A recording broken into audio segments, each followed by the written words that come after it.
Okay. There we go, chat. And we are back. Hello, Antari. Hello, Nerdy. Hope you are well. Last time I saw y'all was on Monday, where I told y'all I'll be grinding out some stuff. In chat, we've done it. 240. And why 240? It's the maxed cap.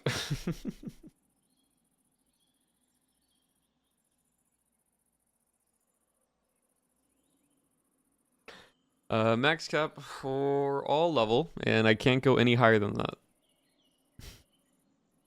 No matter if I get XP, if I kill mobs, it won't go past 240.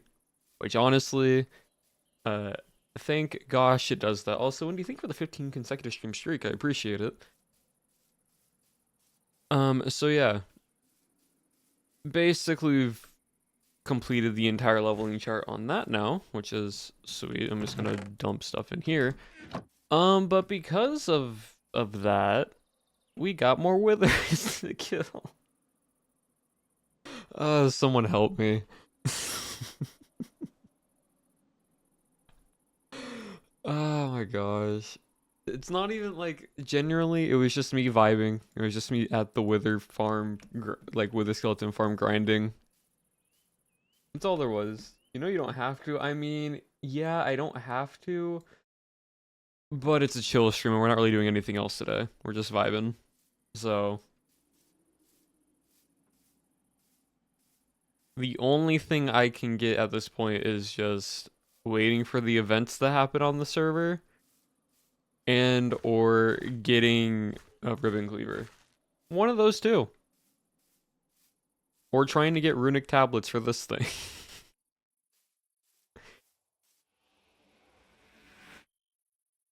Everything else can't really do much. Also, Woogie put this in because Woogie got tired of climbing up my base. So Woogie put a waystone up there. Oh, soul. Do I have any soul sand? I don't have soul sand. Hold on. This.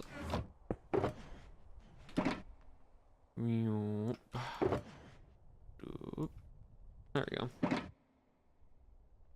In the first month, GG's everyone. It's not been a month.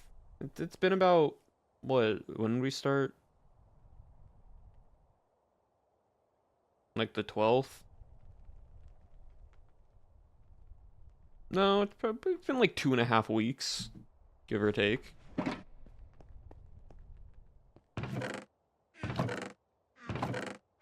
It's been a little bit less than a month, but it's fine.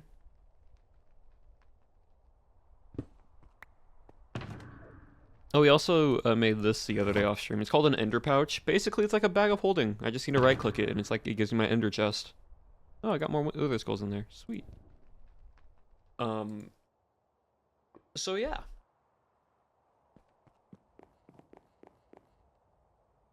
But yeah, no, today's pretty much just a chill stream. I am partially paying attention to Minecraft and partially have to pay attention to the doorbell because I'm apparently supposed to sign off on a package today. So I need to pay attention to that. I'm gonna go to spawner though to get some soul sand.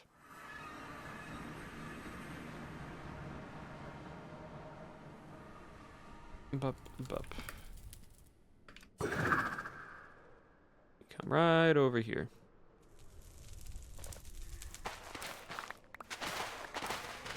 Yeah, also apparently today chat is a Minecraft snapshot day.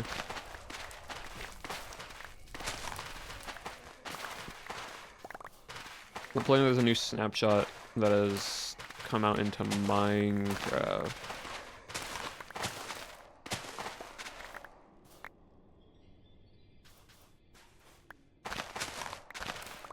There we go. You go there.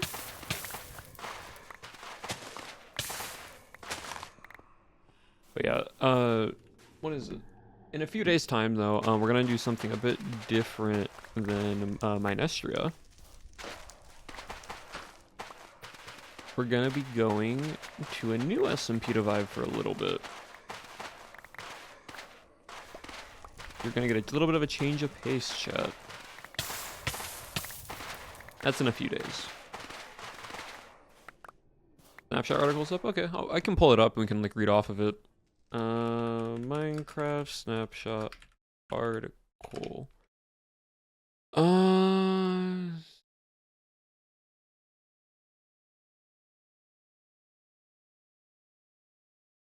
Is it this one? Oh, which one is it? Which one is it? No, that's a week ago. I don't want the week ago. I want the...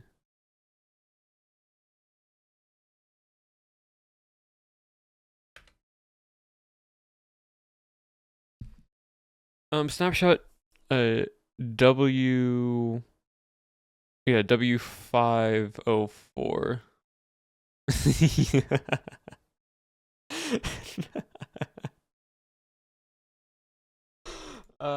Yeah. That's so funny. I love when developers realize they messed up.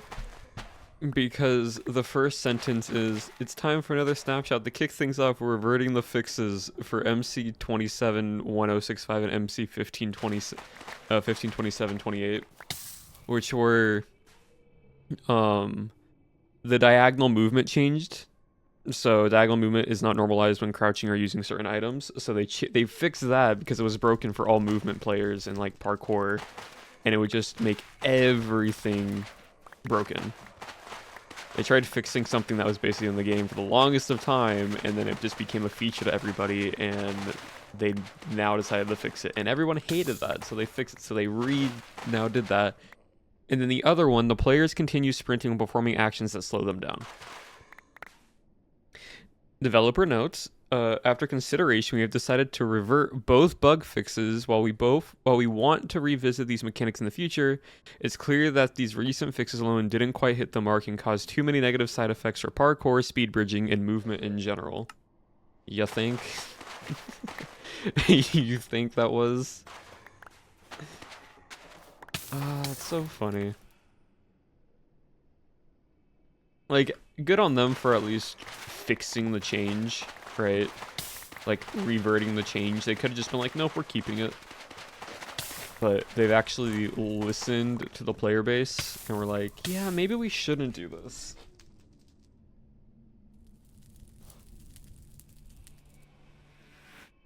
Alright. Besides that, let's see. Crossbows will now show all charged projectiles in their tooltips instead of just the first. So that's nice. All charged projectiles will add their entire tooltip as a subjection instead of only just fireworks. Cool. All container items with stored content such as chests picked with control pick button will now list the first 4 items in their... Oh, that's actually really nice. That's just a good slice of life feature. Basically, chat, what that means is whenever in creative mode, you would control and right click something. I have my left control set to my perspective. But when you control and select the pick button, right? Like control and then select the block of like a chest, it would give you the chest with the items in it. Yeah, quality of life feature. More towards the creative sense, but it basically now, but when you got the chest, it just didn't have any information on it. You'd have to place it down to see if the contents was actually in there. But now you can actually see what the first 4 items are in the chest, similar to how shulker boxes are.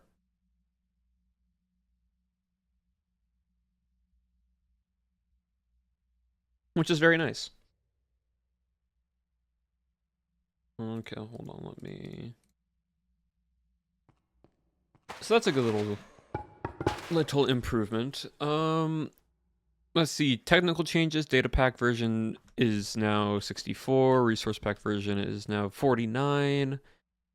Potion entity type has been split into Potion Splash and Lingering Potion. I don't know why that wasn't a thing before, but it is now. Cool.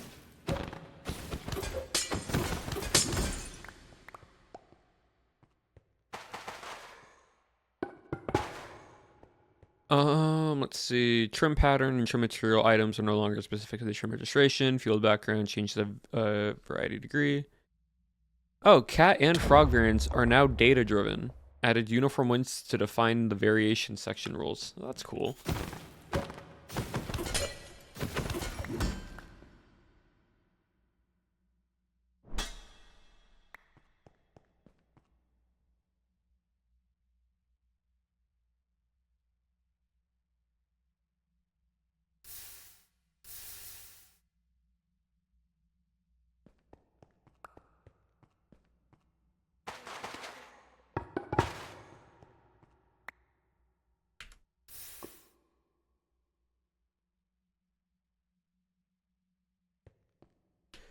Spawn, yeah, variations of it, it seems like.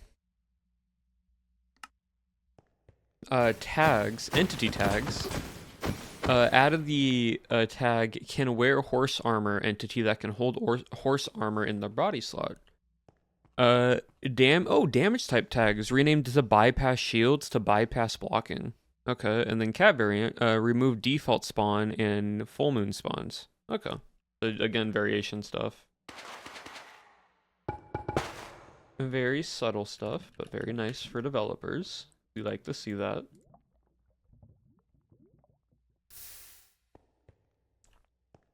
Let me see. Uniform variation. Variants out of spawn rules will now use uniform approach for selecting selection processes. Every variant field spawn condition that contains list of entries. Oh, cool.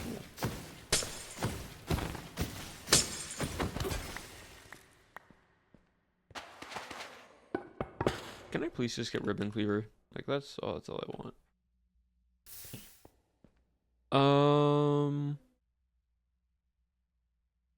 Oh yeah, so like basically from what I'm reading, chat,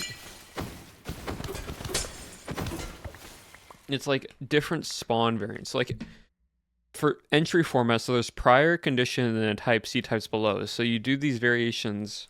So there's biome, which it checks if the entry is spawning a specific biome. So you can do specific spawning. Check if current moon brightness is in a current range. And then there's structures. Check if the entity is spawning in specific structure fields. Structure signal entry lists of tags or describing structures. And there's like the wolf variants, the pig variants, the cat variants, the frog variants. And so they can each be different. So like for cats variants can be data driven by adding entry to data namespace cat variant. And it's like the field is filed and such. If it drops. It's gonna be so funny if it drops now. But what this kind of means though, chat, right? Like, you can take something of this coding and you can almost, in a way, I brought this up when during a Realm stream on how like the possibility of doing an MMORPG and having things spawn at different structures in different locations, you could do it based off of these variant locations on these spawn conditions. To where like this area will always spawn this type of thing because it is this type of structure. Oh, else I'm going to dip. Have a good sip. All good, Intari. Take care. Feel better. It's cool. Oh, what else? We got new weapon component. Can disable blocking field is replaced with disable blocking for seconds. Disable blocking for seconds, non-negate flow, if non-zero. Oh, okay, so just blocking stuff, being able to block. Variations to that. I guess all the technical stuff, like you have damage reduction stuff, you have disable cooldown, you have the block delay, you have the base, you have the factors, you have the items that you can do item damage, objective, control how much damage should be applied to an item from a given attack. That's cool. So you can give you can technically make custom weapons in like a custom format in Minecraft. and make them do different damage indicators.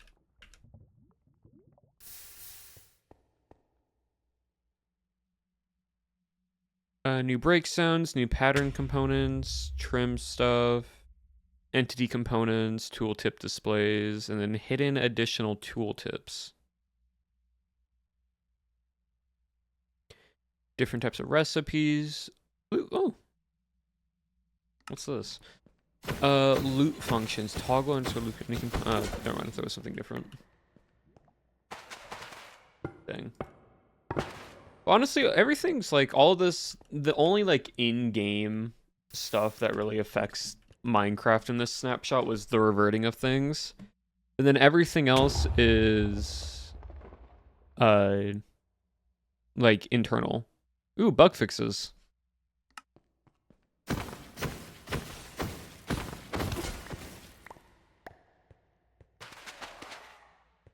We have some new bug fixes, chat. Let's see if they broke anything else.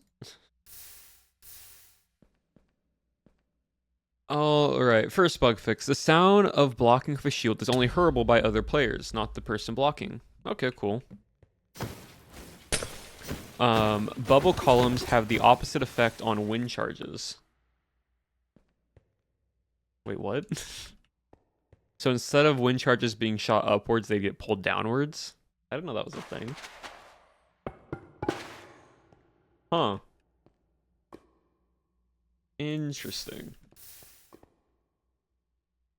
Crossbow loading animation stops after loading, even when still holding down right click.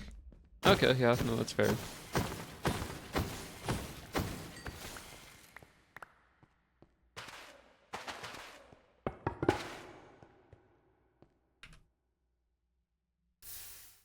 Very cool. When the shield is broken between players, the attacking side has no shield breaking noise, okay?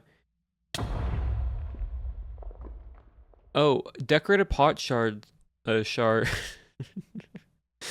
typed just did a typo. Don't visually update until the relog when replacing with a blank pot. So they spelled shard, S-H-E-R-D, shard. When the decorated pot shard does not visually update. Shards is right. Is it shards? I thought it was shards.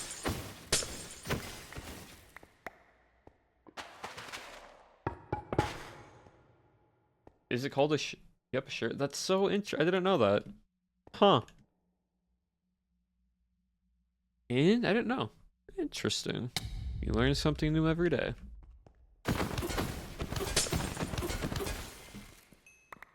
So is a piece of a shard called a shard then? Is that what that means?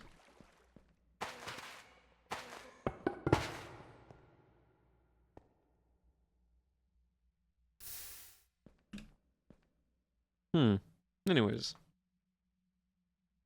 Arrow and tridents move after hitting a block and flowing lava. Yep. That's a thing. They fixed that. Arrow and tridents constantly spin after hitting a block and floating lava. Okay. A shard is a shard of pottery, but like the blunt. So no ouchie. Oh, I see. I didn't know that. Cool. Minecraft enchantment Thorns hit sound does not play when mobs or players are killed by the Thorns enchantment. Oh, didn't know that was a thing. Interesting.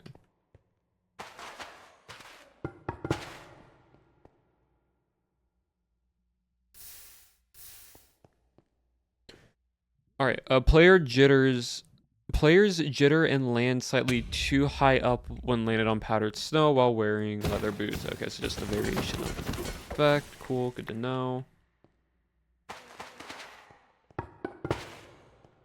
This darn powder snow. The SMB text component prevent. Yeah, I don't care about that one too much. Minecraft entity hit. No, yeah, I don't care. Hide additional tooltip. Don't care. Leaf litter no longer generates in forest or wood. Leaf litter so they fixed it that leaf litters no longer generate in forests or woodland badlands. So they should have, but they weren't. Okay.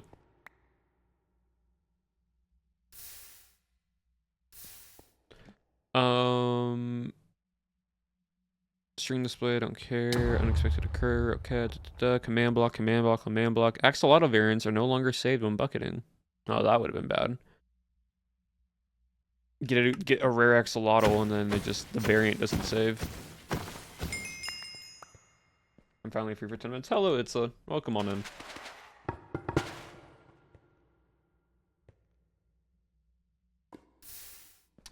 We just looking at Minecraft update stuff. That would have been awful, yeah. Game tests, some words with some type stuff. Players using items no longer turn their body in the moving direction while moving diagonally. Oh, okay, that's good to know.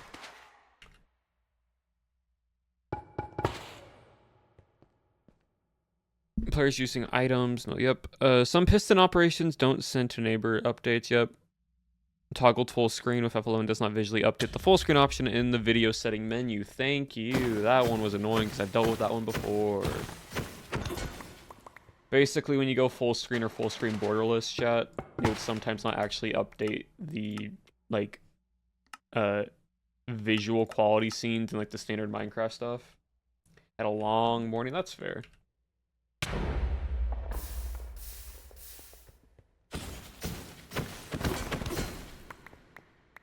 I got another Ember Lash. Dang it. I didn't want another Ember Lash. Out of all legendary weapons, I got another Ember Lash.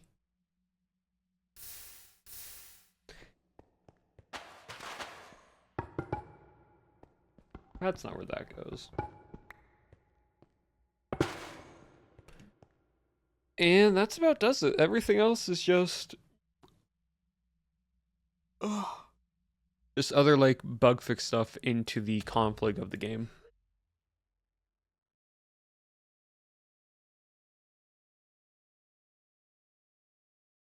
Very interesting. My school changed my classes with no notice, and I spent the first 30 minutes walking around looking for my first period. That's rough. That is definitely rough.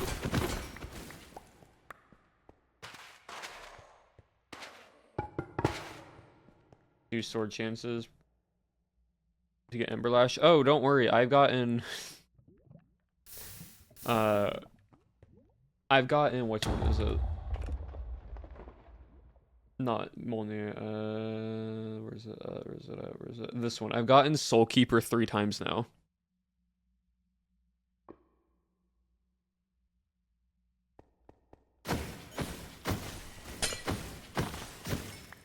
So, like, I know it's always a 1 in 28 chance for every weapon to drop, because, like, it doesn't decrease the chance of getting it again, but, like, my gosh.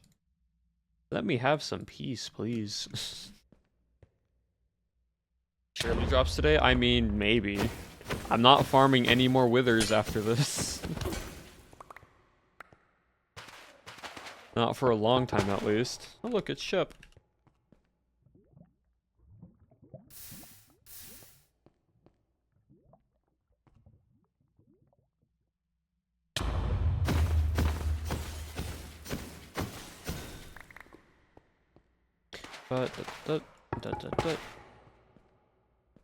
And then bup and bup. Cool.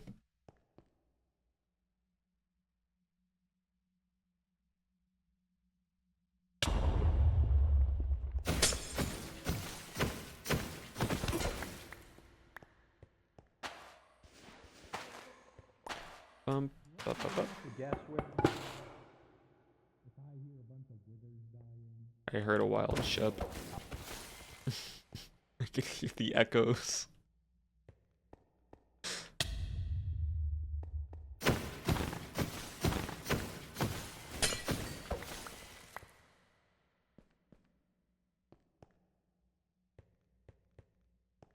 Hello? Hey. Do I even have to ask where you are if I hear a bunch of withers dying as soon as I join? No. Yeah. Yeah. Yeah. Hold on. That's how it be.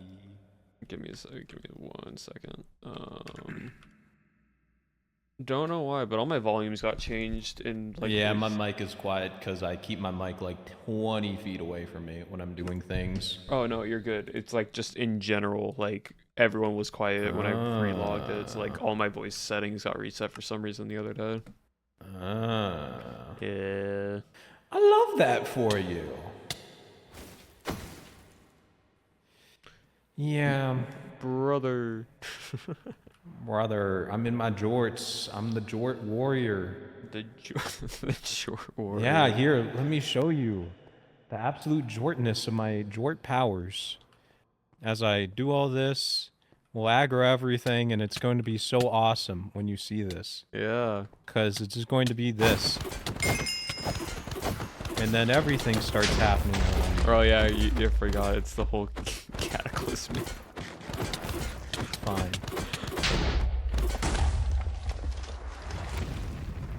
The true Jort power, the ability to just start casting The Jort spells. power. Yes, Jort powers.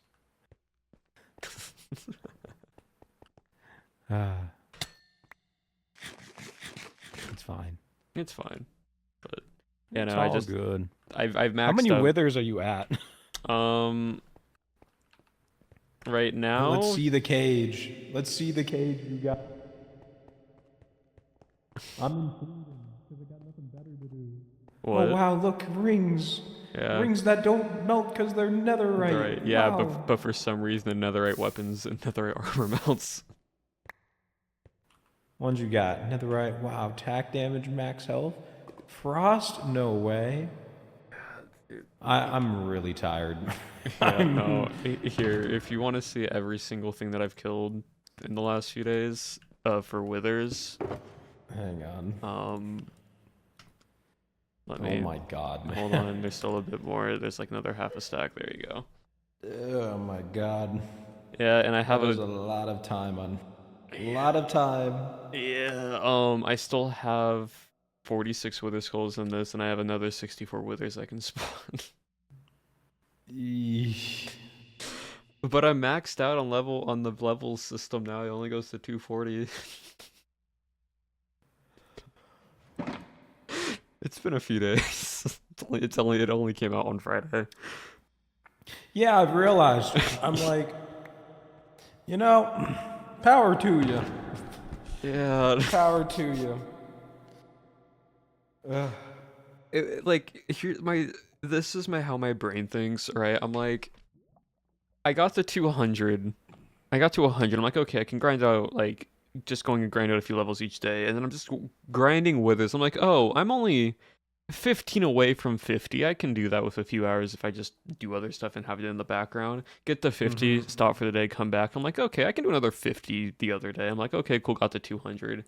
And then I realized it's 40, so I do 20 one day and do the other 20 yesterday. You see, I'll think like that sometimes, but I don't have the time to do that. Yeah, no. Like, Also do /join team friends real quick. /join? Sorry, / team join and then friends. Join. You'll see it. Friends. Yeah, it just makes it so our AoE attacks don't hit each other. Oh, sweet. I just get a hiya. Raw hunk of iron. Yeah.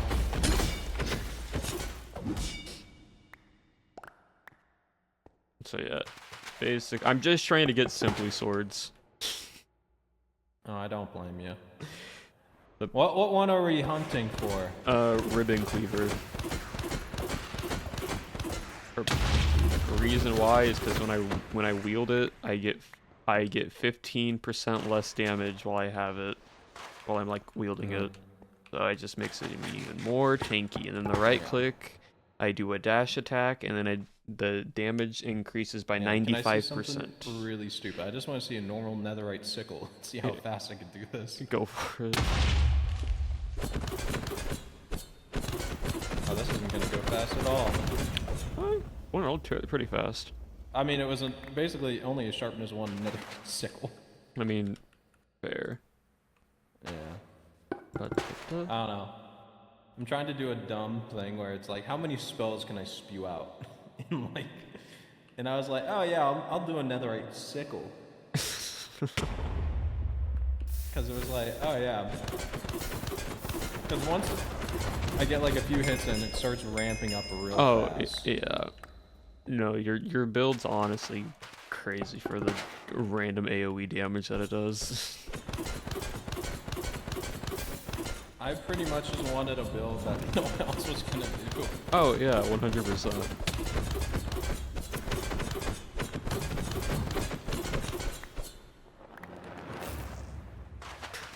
Netherite bow. Another right bow.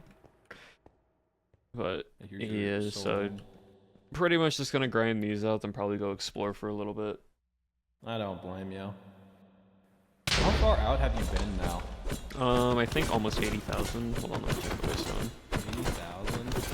80,000? Middle of no, it doesn't say on the waystone. Probably close to 80k blocks in one direction. Yeah, I've been trying to get more runic tablets. Those are such a pain to get. I know. Like, I've been having my luck in that. Mainly. Honestly, true, because there's also a structure in the end that I need to try to find. Which one is it? The Dungeons Arise structure. There's a dungeon in the end, apparently. I feel like I know what one you're talking about. I just have like no idea. I don't know. Apparently, like I saw a video on it. It's like endgame. Like, I guess they have like power 6 bows and such. And so I'm like, this might be something fun to do. Yeah. Just have to find it first. Also, I realized what those random maps are for. Like the ones that just take you to a random location far away. Are they Those are the ones or? No, like just the like if you find one in one of the like random buildings in Dungeon Arise, it takes you to a better dungeon. Which makes sense because when I followed one that fan gave me, I dug down and it took me to the Plague Asylum. You see, I've been trying to find those, but then again, it's like I just don't feel like I have the time to do them. Oh yeah, no, I Yeah. fully get that. Yeah. College is in full swing. It's okay. I don't really care because it's not my. My college won the national championship. I'm winning. Oh, W. This is a. It's because of the jorts. Actually, yeah, Dwart Storm. Yep. You're so real. But yeah, no. It's usually most of the time throughout the day just me on the server. So people stop in and buy, do a few things here and there. Yeah, that's what I figured. I know a lot of people are just kind of like on and off, like except like you, Woogie, and Poke, I believe. Yeah, Fan plays a lot, and then HD plays a decent amount as well. Yeah. But other than that, people play. They'll usually like stream it. Also, I think Linku, like some of the Aussies as well. Like now, I know Linku, Artemis, Maddie, and Piper have been. Yeah, they've been on and off for a bit, but they still play a decent amount. When I'm AFKing the Wizards and stuff the past few days, they've just been on like grinding out stuff, exploring. And then there's also 4C. When I'm shocked they haven't burnt out of Minecraft yet. Dude, it's honestly crazy how long 4C subathon is going. Yeah, it's because they weren't running the timer when we were sleeping. Oh, yeah, that makes sense. Like, get your bag, King. I mean, yeah. What is he at? Over 300 hours now at this point, from what I saw last? Yeah. How many days is that? Like, how many physical days is 300 hours? 300 divided by 24. Hang on, I'll do it for it real fast. Oh my god. 300 divided by 24. That's 12.5. 12 and a half days. What'd I get? Oh, I got Soul Sealer. Jesus. Chance on hit to absorb your opponent's soul, hasting you while slowing and marking your target for death. Right click within if within 5 blocks of a soulless target, return their soul, leap forward and gain invisibility. If more than 5 blocks from a soulless target, blink to their location, returning their soul with force, blinding and damaging them. Huh. I'll just keep that there in mind. Kind of crazy. Yeah, I know. There's like a few that I've messed with, and I'm like, wow, that's insane. Yeah. Anyways. But no, like, what is it? Well, That's let's try the netherite dagger on this guy. Yeah, let's see how fast I can do it. Yeah. Honestly, faster just because the attacks would get the damage increase. Oh my god. As my speed ramps up, it's like, ah, yes, my attack speed. It's like, ah, yes, more spells. Oh wait, no, I just gotta wind up my hits on him and get it going. Oh my god. Hiya! On guard! Like a 25 health each hit. Oh man. No, but honestly, like, just thinking, how long 4C has already streamed so far now, and now has to do in like another 2 weeks, basically. Yeah, it's basically been since they joined Rats. That's crazy. Yeah. Well, at least 4C gets his hours in on Rats. Yeah. I think I have like 6th highest playtime. I know Owen and Oppo are at the top, but Well, yeah, of course. yeah. I could kill quicker than Chef. Freaking pokes to my chat. I could kill. Yeah, no, I'm not using my actual weapons.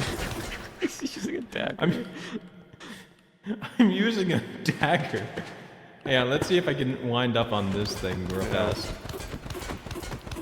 Man, I'm gonna pop some stuff. Let's see.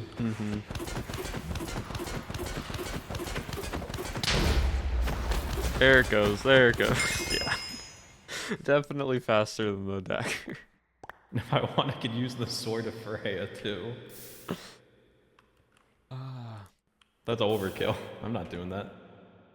I was struggling for a bit with that sword because I didn't realize how to pick it up, and I would be like, ah, dang.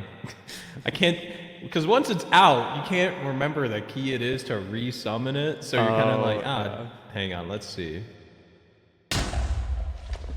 Let's see, just... The sword does not care. Alright. Okay, we got the sword. Sword is out. I'll wind up on this one.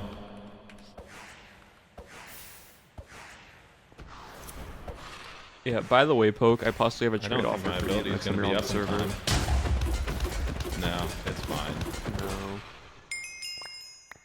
I didn't even have an ability. Yeah. I just did kind of show up and start like mooching off the XP. Oh no, it's fine. You think I need XP? Nah, not anymore. I'm at 450 levels of experience. I've maxed out the level system. I can't go any higher. I'm mooching. It's okay, I'm maxing my luck stats, so surely. Yes.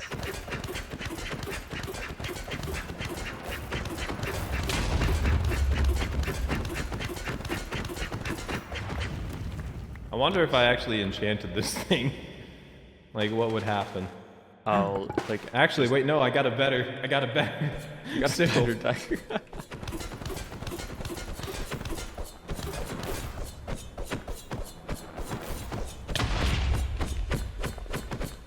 Oh, this ain't it. Dagger's just That was disappointing. fast poke. What you need is a sigh. Yeah. Those things Sure. Those things are so fast.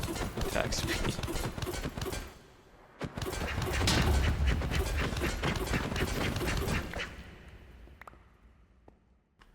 There's literally just...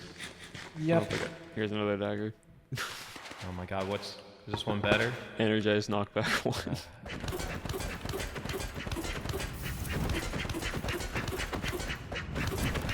Yeah, more wither farming. It's just a chill I want to stream see if I today, can dude. max the dagger out. Wait, does it like, do you enchant the dagger? So what do you mean by like, maxing out the dagger? Like just raw damage output? Just as much damage as I possibly can get. Because it's like 2 point... Because as long as I get the attack speed, I can get a lot of procs. Ah, true.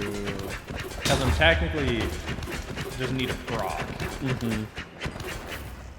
And so the faster I attack, the more damage I do, because I'm like getting Spell Forge and everything. Yeah, you're getting everything stacking on top of it. And is there? I was like, hang on, is there like an attack speed thing? And I'm like, no, there isn't. Sigh. That's okay. I'm not upset, I'm just disappointed.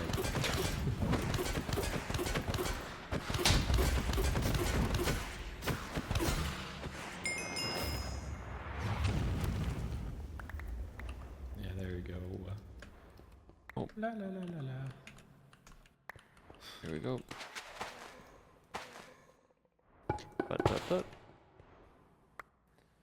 real talk, is Caleb gonna hop on my boy Poke717, whose name isn't Poke17 or 717 because that name got banned off Twitch? No. I don't know. I don't know. Maybe. I don't know. I don't know if Pooksy or not. I don't know. If I think hard enough, I think I can connect through a neural net. A little bit of a neural link. Get that little wave frequency going. Yeah, I've been chipped. I'm Ah, chipped, by that the makes way. sense. Yeah. You know, I was one of the experimental types. Crazy video idea. Get the Neuralink chimp. Guys. Connect to your computer. They want me to buy a Tesla. Connect to your computer and beat Minecraft with the Neuralink chip. They really want my Tesla. They were. I must speak at the... no, I can't make that joke on your stream. I can't make current news jokes.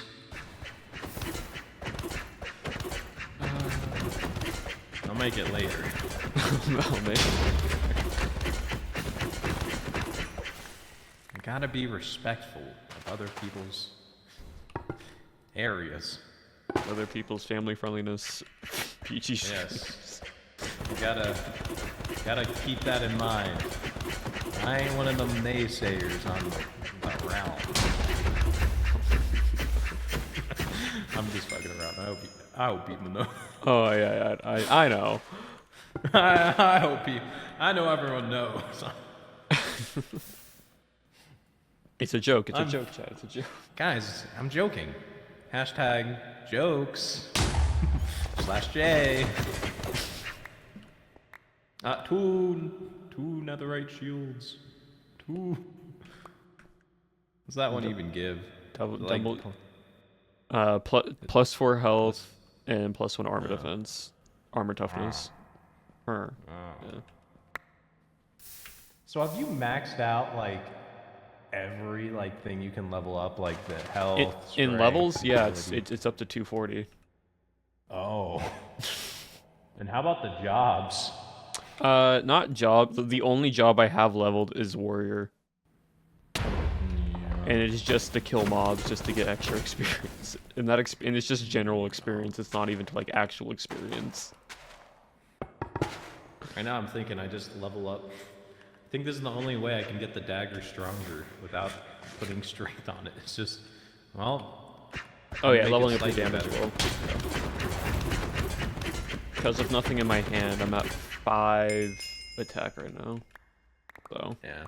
I'm half tempted to see like if I can just use this, because I know there's an alt thing which gives haste. Oh yeah, the little increased damage and attack speed for those. Yeah, let's see.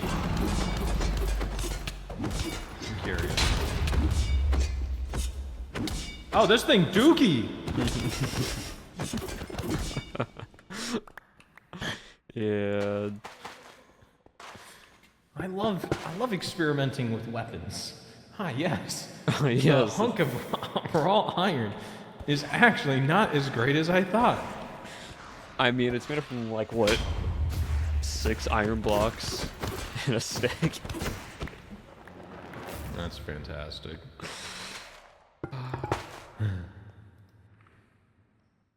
Basically, Ribbon Cleaver is just a bigger version of that, but better. Mm-hmm. I think Laz might log on in a bit. Onto the realm? Onto the realm, onto Minestria. Not the realm, onto this server.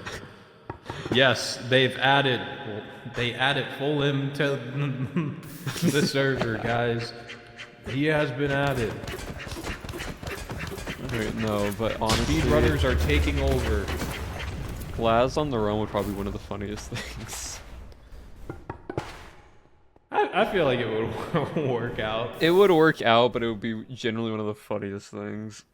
Yeah.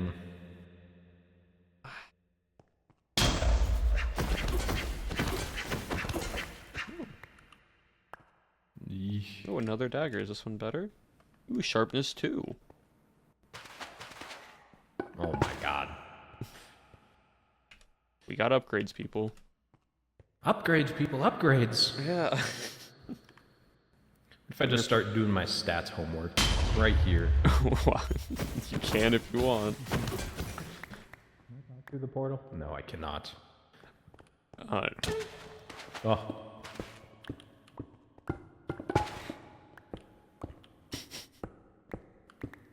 Don't worry. I'm expanding. I see.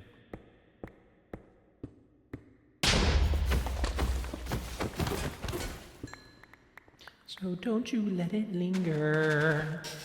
Don't you let it linger.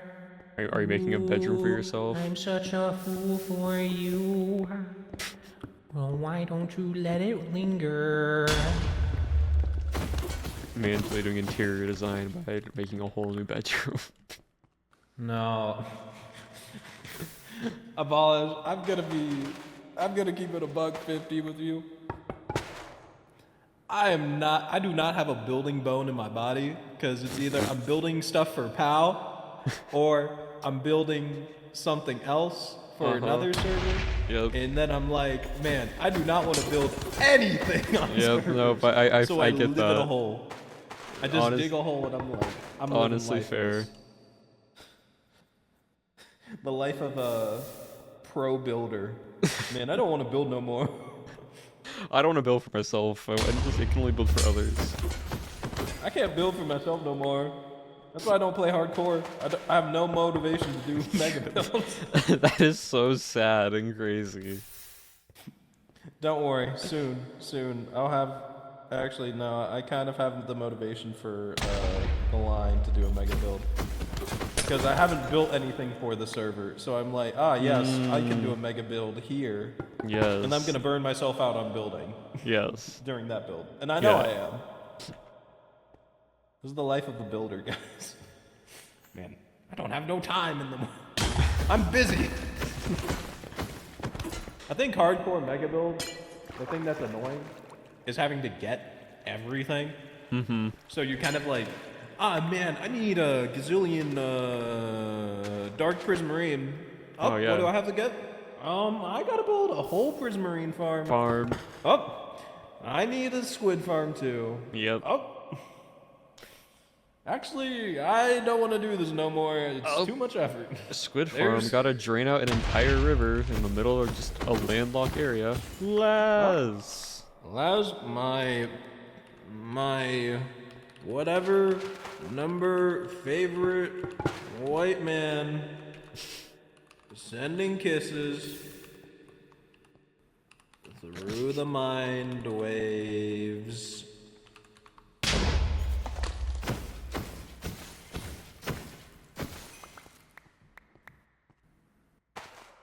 Nice. Almost done with these wither skulls.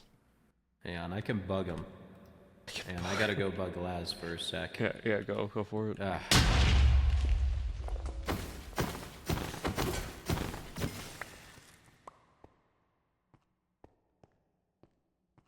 Hi chat, how we all been?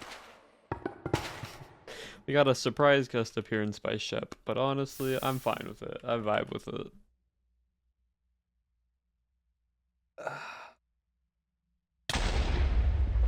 And hiked for years away.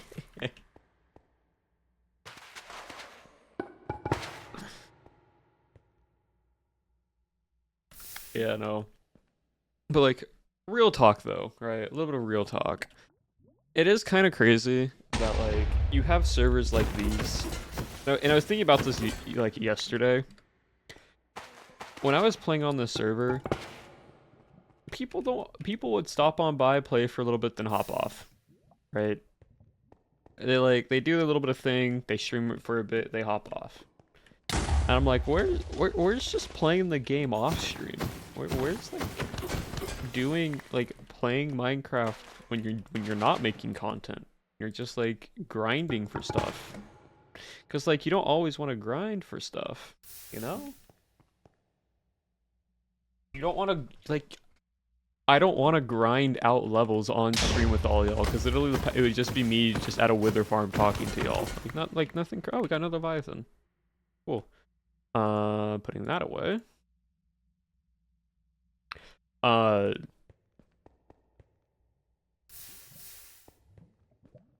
that grinding is not playing. No, exactly. And and so like I don't want to do that on stream. I'd rather go like explore or like vibe and talk and just kill withers with y'all and do stuff and just sitting at a spawner like this AFK. Life Science, thank you for the raid. Welcome on in, Raiders. Hope you had a wonderful stream. What were you all up to? If you don't know who I am, my name is Abolish. Hello, we're just on the Minestria SMP, playing some Minecraft. I hope you all had a wonderful, wonderful stream. And like, what's your Eldon? Thank you for the follow. I appreciate it. But yeah, like, it's sort of like, I get if you have like other like IRL obligations and you can't always play, but at the same time, play on the server. I'm lonely. I want to play with people. Is there a way to turn off the wither Mob. sound? Yeah. So music, hostile creatures.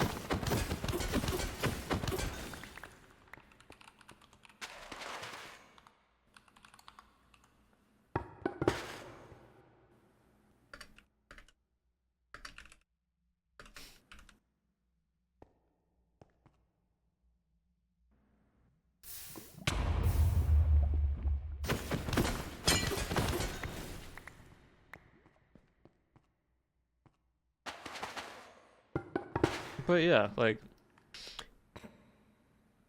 I underget the idea, right, chat, of it's when you're at the top it's lonely, right? Like I understand that context, but my gosh, at least have some people on the server so at least know I'm not the only one out here grinding. There are a few people, but there can be a lot more.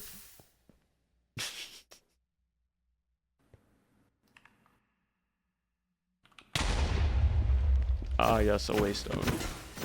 Yeah, we gotta make sure.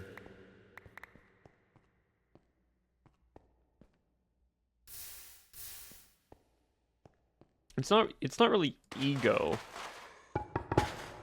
I can justify saying I'm at the top when I am literally the highest level on the leaderboard right now.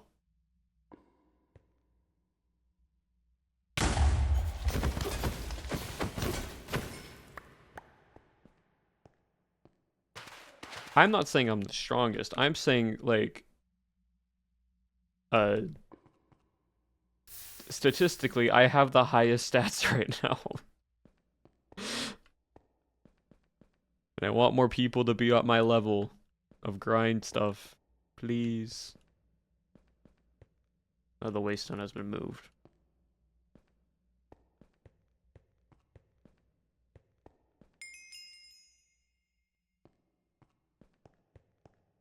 Wait, did Chet move the waste?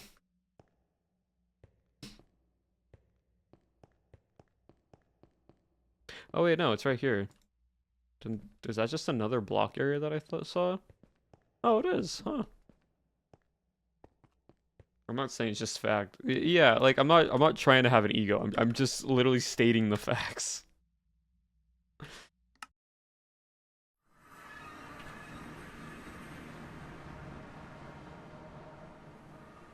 I need this. I need to get a few more bits of soul sand.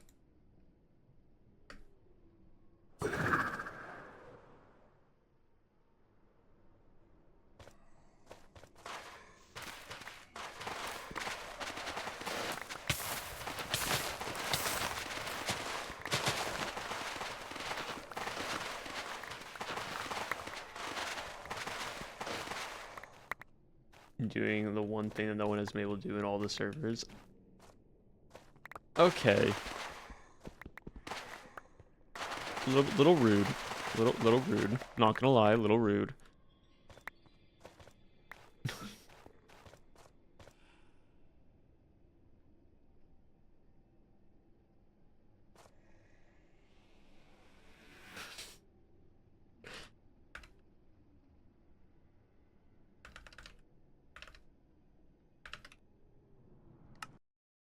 Listen, I'm just saying, like, come on now.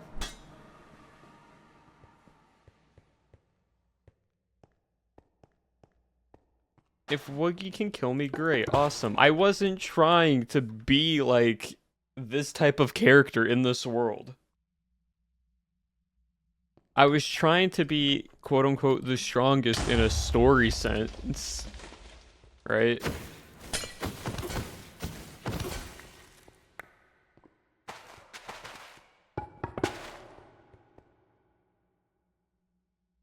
Like, genuinely when I say this, when the server was first created, right? And there was this idea of lore.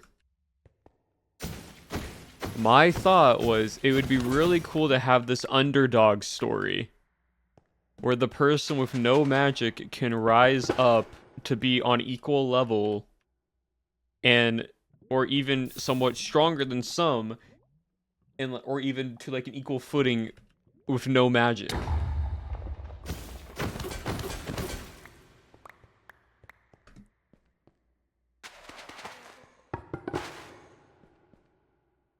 Week to complete. Genuinely, I thought there would have been like more lore sense into everything, like because there was this possibility of doing slight lore here and there, and I was waiting for it to happen, but nothing happened.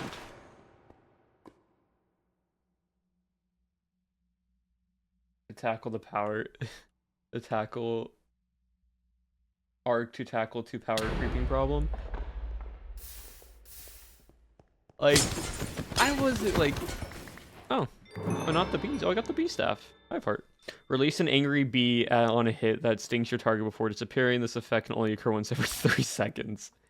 Your bees focus on producing regenerative honey, healing you over time, but placing the hive mind ability on cooldown. To get the hive tested on me. I got it. I'm curious at what this... That was echoey. Yeah. What is that thing? Hit me with it. It's a hive on a stick.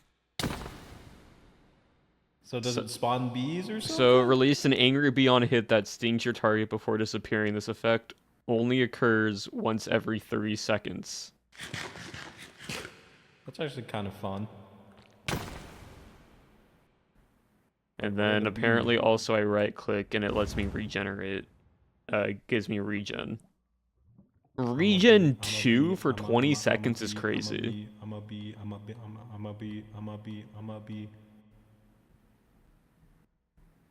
No? Okay. Hello, Velvet. Welcome on in.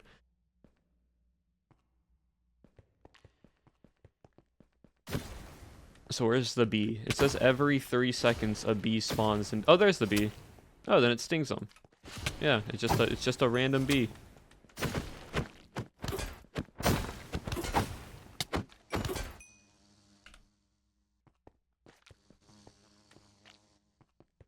W. Honestly, hold on. I need to like actually take damage real quickly. Like I need to take proper damage real quick. Hold on.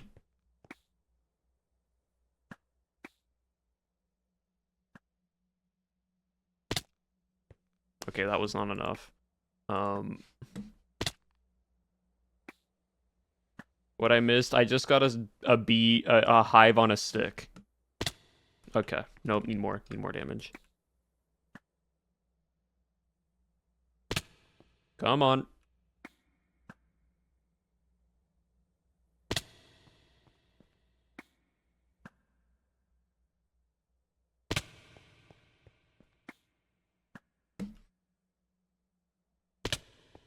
Okay, that works. So I right click, I get regeneration 2. Or okay, regen 1, but if I kill stuff, it goes to regen 2. For 20 seconds. Kind of crazy.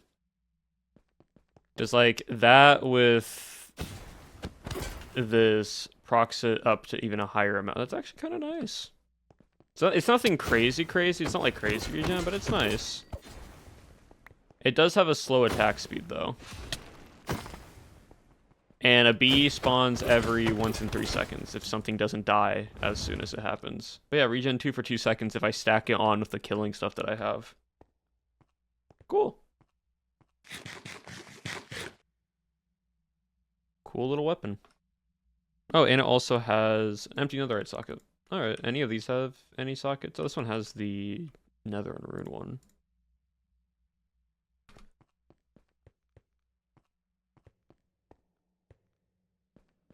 Abelish.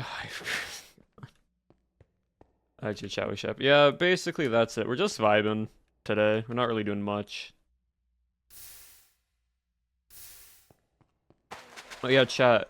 Did you see did anyone see Seta's art that they did of Minestria recently?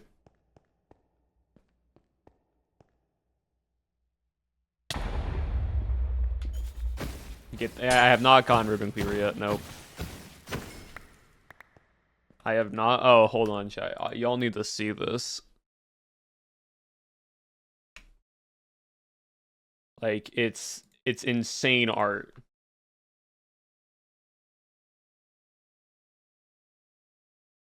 Like, all right, so here's the first lineup, right? Like here's, hold on. Here's the first lineup of people. So we got Fan, we got Link, we got Pyro, we got Art, we got Sushi. Right, like full on like how the skins are designed of the characters, right? Like genuinely cool. All right, now here and then they did that a few days ago and they just posted this one last night. I was in their stream when they were working on it a bit. But then you got Forcey, Akanji, HD, Maddie, Woogie, me.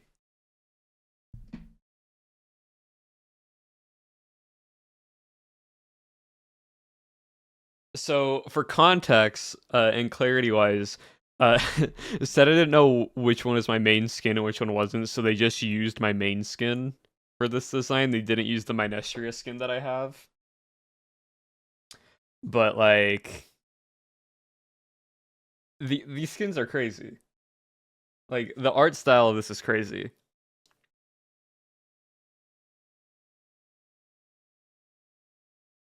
Ironic how much hair and like ponytail-esque I got it. I got with this art. Because I have, like, y'all seen what my hair looks like. It's not that long, but like, still there. It turned out crazy. It did turn out crazy, Shep. Like, it's insane. But no, like, Seta's art is incredible. Like, it's so good. Oh, but yeah.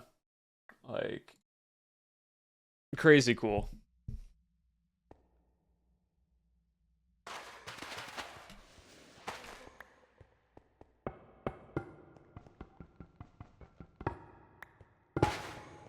All right, just have 19 more with the skulls.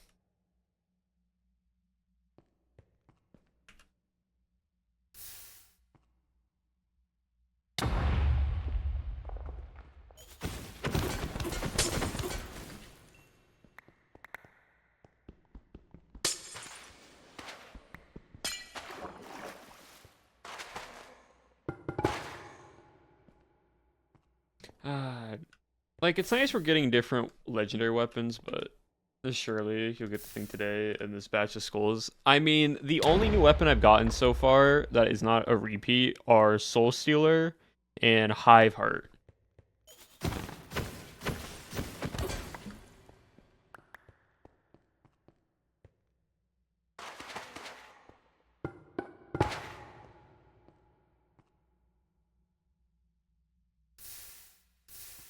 Just gotta believe. I mean, it's always a chance. I got 4 tries left after this one.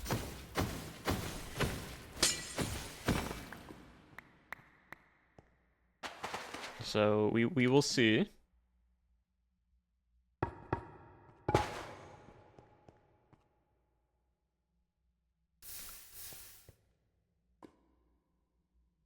No weapon for an aim of a dish yet. Nope. Sadly not. Oh, but I just I've unlocked a new skill point. I think this is bugged. I genuinely think the hearts are bugged here. Cuz I'm at 69 right now, but it's not stopping.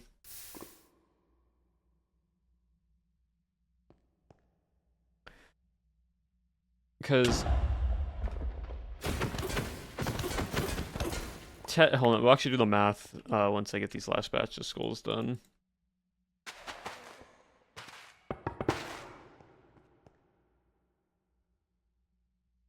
So, up, up, up. I think it might just be a visual glitch, but you can go higher than that. Also, I just got weird deja vu.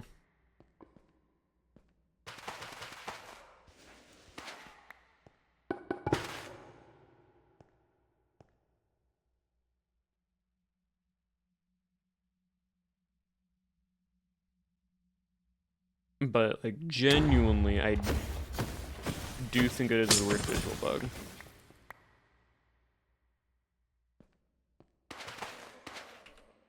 Oh, that was it. That was the last one. Okay, well, ironic.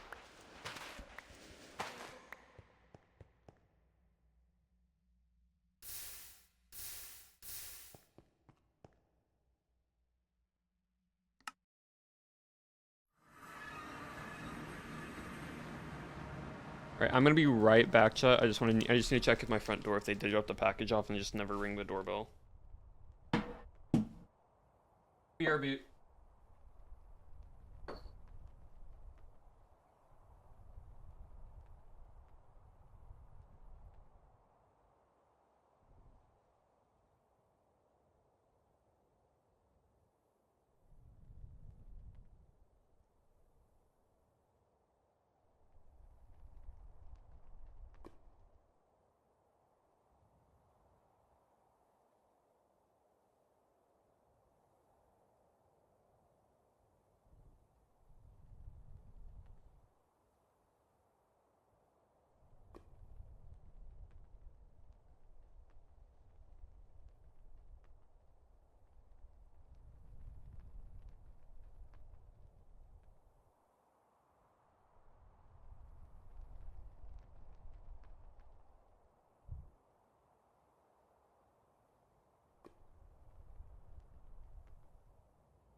Okay, I'm back. Sorry about that, chat. Yeah, so technically, so you start with 10 hearts, which is 20 health, because one heart counts as 2, right? So we get an increase of 1 heart, 1 heart. That's 1, 2, 3, 4, 5, 6, 7, 8, 9, 10, plus 3, 3, so that's 6, so that's 16. Actually, I can just do it this way real quick. Hold on. This will be an easier way to test how much health I have right now, and then determine the difference. There. Alright, so right now it says I have 39 health, which doesn't make any sense, because that would mean I would have an additional heart, because if it is increased HP by, like, I think it was like 1%, right? 2%, so half. So you get a whole extra row at max, which is what I have right now. But the increase then also needs to take into account these, right? So I would get a row of 10 at 20. So I have a row plus 1, 2, 3, 4, 5, 6, 7. So I should only be at 27 hearts here. And then that doesn't do anything. And then 27 hearts plus another 1, 2, 3, 4, 5 hearts plus another 5 hearts, and then plus another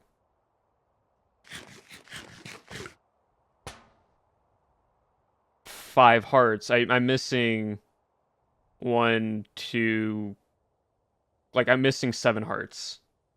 I should technically be at a 4th row, because if we do the math, because I'm now at 57, which is not right.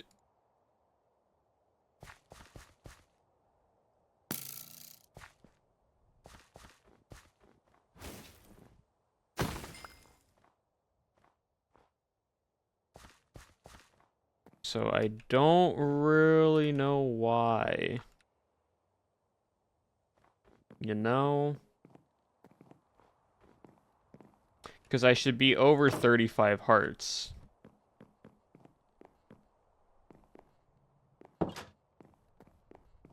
Because if my heart value right now is at 65... Hold on.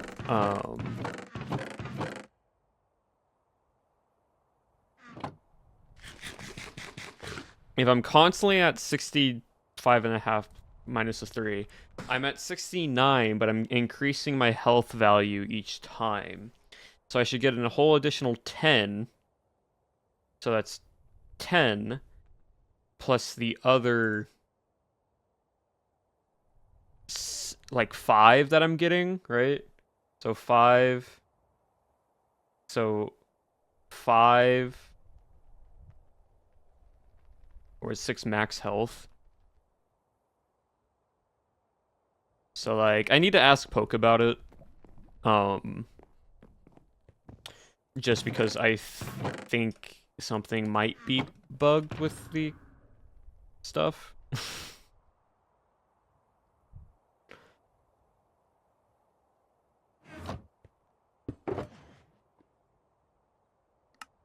Well, you have a like basically a maxed out chest of this.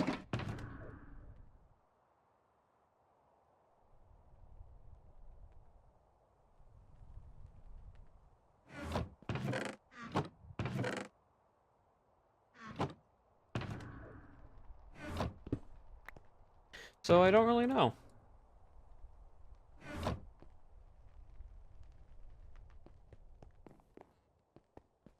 Not too sure. But we're gonna go explore for a little bit. Vibe out and explore. Middle of nowhere, 72 being moved or gone. What do you mean being it's moved or gone? Did I grabbed it by accident? Are you kidding me? Hold on.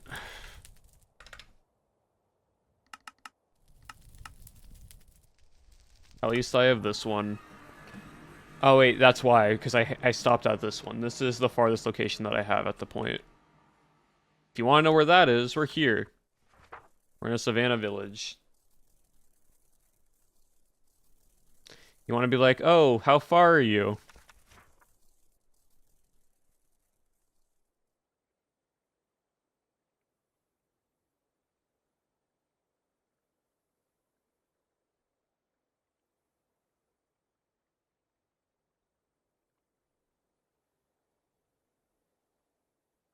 Yes.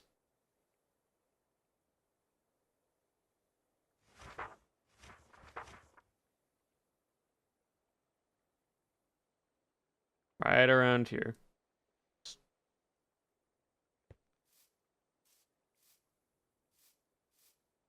So, yeah.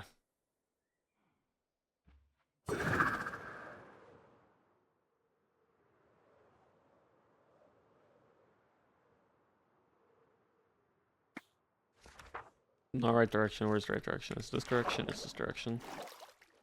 So yeah, I basically just been going in one straight line to see if I can find stuff. But actually, I might want to go to the end. And you might be like, why do you want to go into the end? Because there is a... hold on.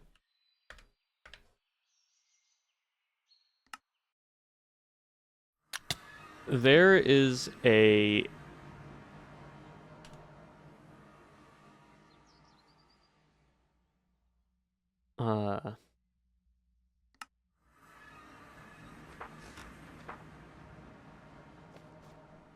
let me go to the end hut.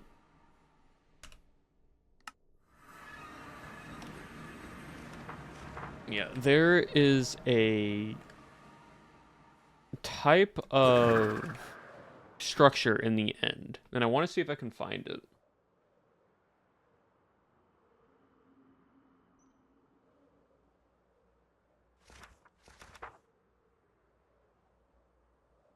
So pretty. They are very pretty. It's a dungeon, and I want to see if I can find this dungeon.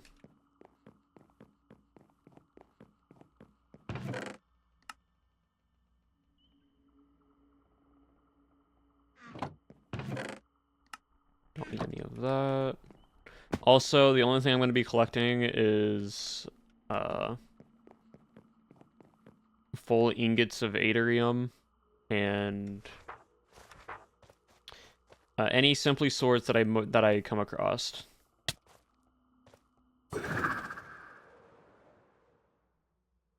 Only two things that I will be looking for and grabbing, because I don't need anything else.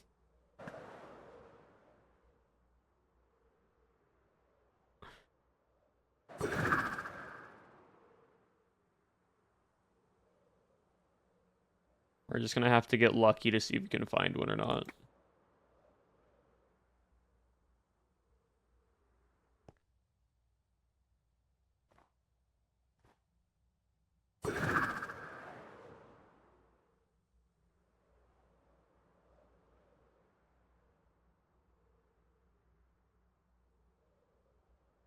Don't know if we will, but we might. But yeah, chat, what have y'all been up to throughout this week so far? Now that we're just basically by ourselves at this point. You're literally Mary Poppins? Pretty much.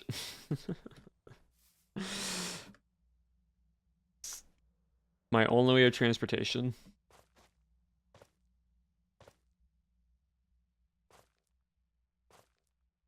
Same old projects. Cosplay stuff, got it. School, stress, but today I made a friend say, oh, that's cool. That's good.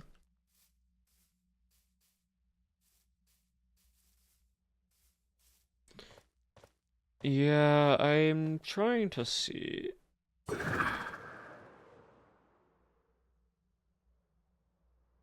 If I can find this darn structure. I kind of wish there was a compass that could tell, like, that could show you the direction of structures.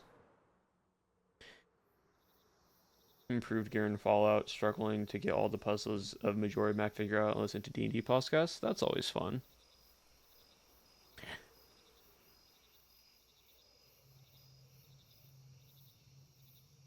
I had a dance practice every like 3 years, and man, I forgot how awkward they are. I always got to try out a new test version of my phone. So cool. Which way do you want to go? Probably this way. Yeah.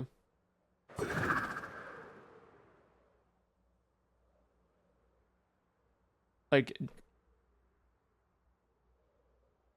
I've been slowly writing more and more of this script out that I have, chat, for this server.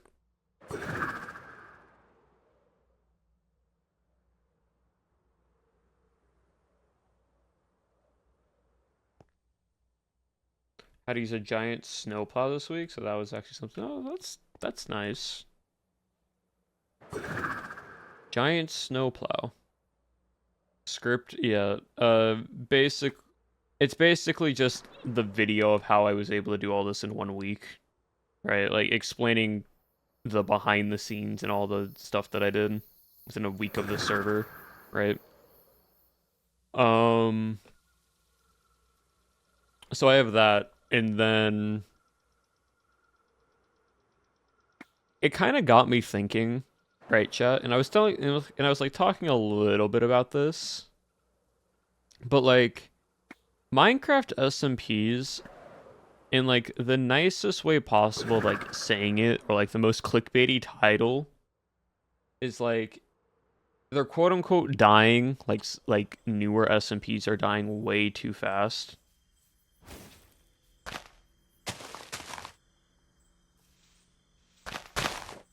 And like it just got me thinking about it when I was like working on this video.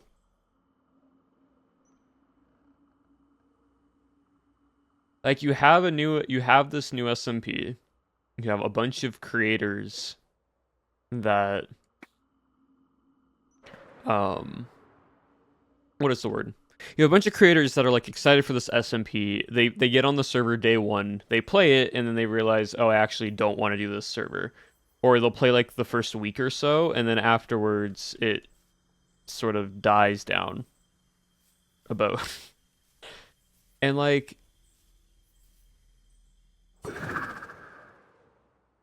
I'm gonna be honest, it's kind of the creator's fault. And I mean that in the nicest way possible. Like, of course, there's IRL obligations and stuff that people have to do, right? Like, you can't always be 100% committed to a server 24/7. But it kind of goes back to, like, that, um, idea, right? That the players are the ones that make or break the SMP. Or any SMP, right? No matter the hype doesn't really the hype can take it somewhere, but like the idea that you only play on this SMP when you're streaming, or you only do this SMP to make content. Give me a quest, anything. I'm writing. You need a quest? What do you mean you need a quest?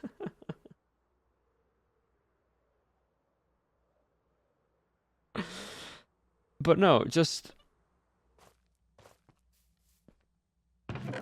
I've been here before. I went backwards, chat. Don't worry about context. Quest? Oh,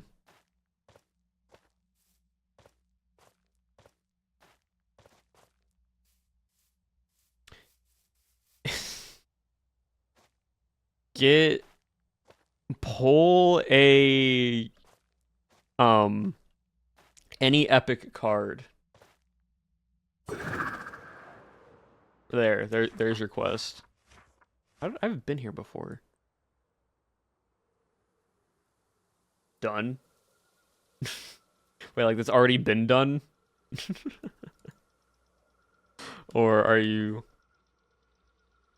So lost, don't worry about it, chat. But no, like...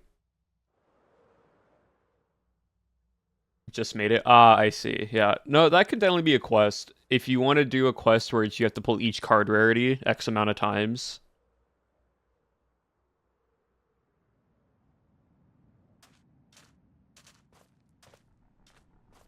That can just be a little, like, fun side quest thing for people to do.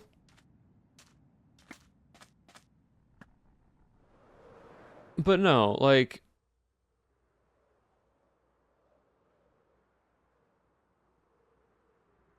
For example, I was very excited for Minestria, right? I honestly think the server can be a lot of fun. I think the one downside of it, and again, it's to the creators who are a bit at fault, it's that you come onto a modded Minecraft server with these like really cool ideas and all these cool mod stuff, and it's genuinely fun, but it's almost of like you have to learn what things do, right? And for context, we were all given the mod pack ahead of time just to see what things and classes we'd want to pick. Now you have the option to choose that, or you can go in blind as much as you want, right? Like that was entirely up to us.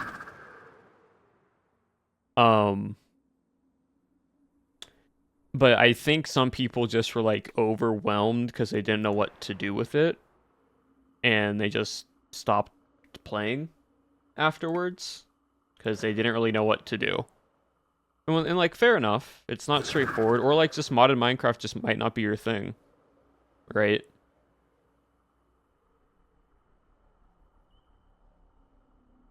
But it's a little like it drives me crazy in the sense where it's like you play this content and you do this thing only because it is your job, right? And you don't play it afterwards. I haven't been in this biome before. I might have actually, I just have never noticed it. And you just don't play it afterwards. And it's like, why? Just play it. Like, if you truly enjoy, like, it's like a new game. It's like I get if you can't play a game. Oh, this is like a fully made portal. Oh dang, hold on.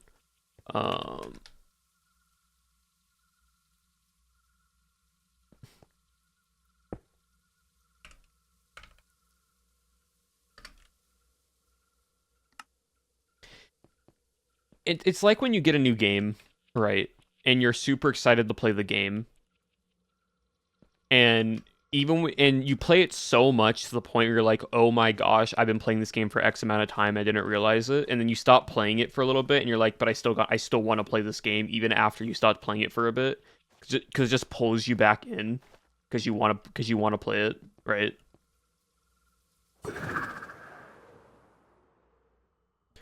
Like that's me with certain Minecraft servers. It's like have that like feel to where you want to just be playing on the server just because it's fun. Not for content, not for anything else. Because you enjoy it. Because the content will come from you enjoying it. Me with Skyward and Fall. Yeah, exactly. Like, even if you have to grind out all these different things, right? Even though it might be a long, tedious process, you're still going to do it because you enjoy, like, you have the enjoyment outcome. Like, there are going to be parts where you're going to be bored out of your mind, but you still do it, right? It's not always going to be easy and super short and simple. But, like, a lot of SMPs, and I feel like just a lot of creators just play on the server just to stream or make content out of it, which is like, it's fair. If that's what you want to do, it's fair. But like, it's kind of what ruins an SMP and its downfall, because if one person stops playing on the server because they no longer want to make just content on the server, that's one less person to interact with, that's one less person to do so, and it sort of creates this domino chain effect to where nobody else plays, and then you just leave the few people that just play it because they genuinely just enjoy playing it or grinding on it or whatever, right?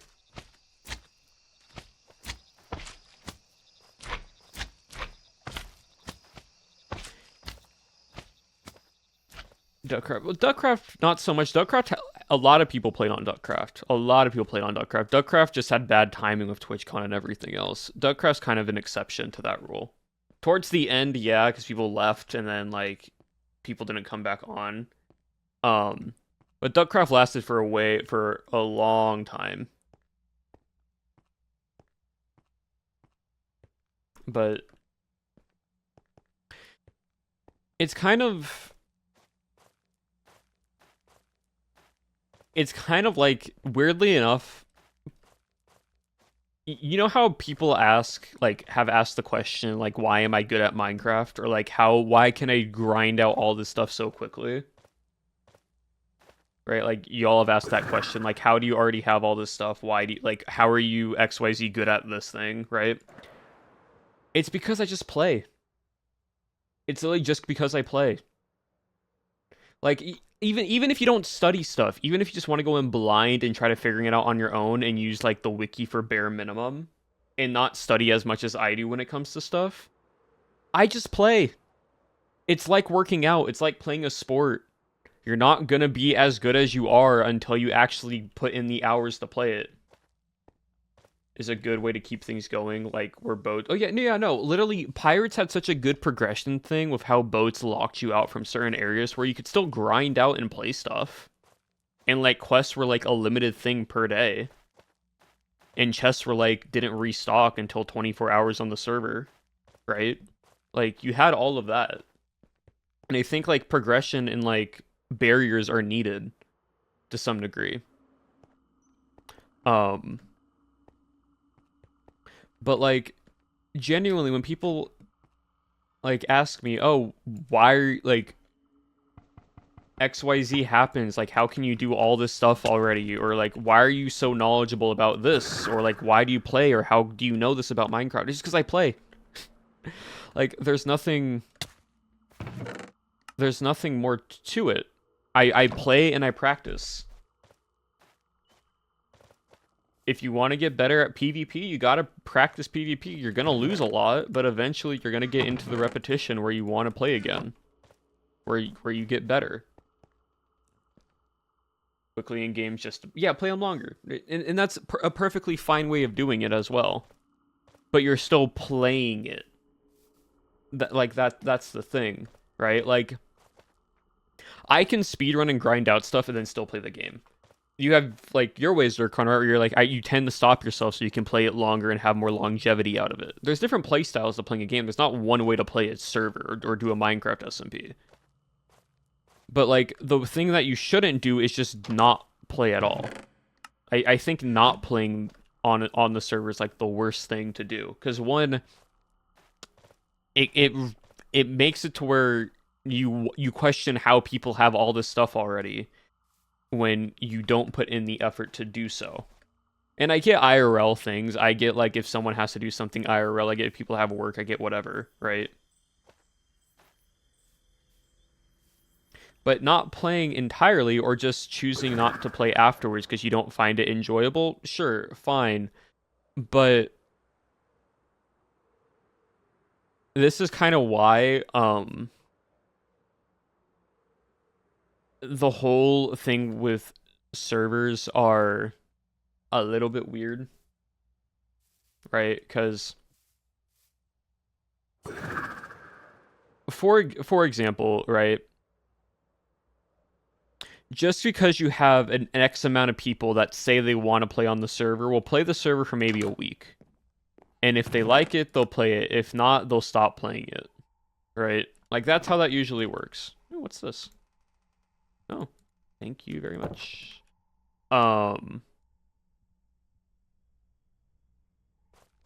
But the downside of that is you have all these people on a Discord server that say, "Hey, we'll play out the server. We'll at least try it out, right? Like, oh yeah, I might want to play. Sure." You agree to the invite on the Discord to play and participate, and then you don't. And I get if you're busy, I get whatever. But if you actively choose not to join the server, even though you're on the Discord server, it kind of just reduces the fun for everybody else, right? Because like, say for example, you have groups of people on a Discord that you know each other, right? It's like high school. It's like school. You have different cliques of people that know each other and are more and like know them better than everyone else, right? Say you see your friend on the Discord server and they're like, "Oh, cool, this person that I know is going to be playing on the server too. It's going to be fun. We get to like hang out and play, right?" But then they just don't join the server after a while. Right? They just choose not to join the server or they don't join at all. Instinctively, you're going to be like, unless you've made new friends in that time that they were on, you're most likely not going to play anymore because the person you know is not going to play there. Genuine question, would the way to combat that ever do a trial run on a server, like behind the scenes so people can test stuff? Yeah, no. Literally, yes. That's yes. Before I'm raiding you to a server, I don't know. No, like, again, this is why, like, when we got the mod pack, we were given the, like, the main components of the mod pack to look into. How the quests, like, how the skill systems work. How...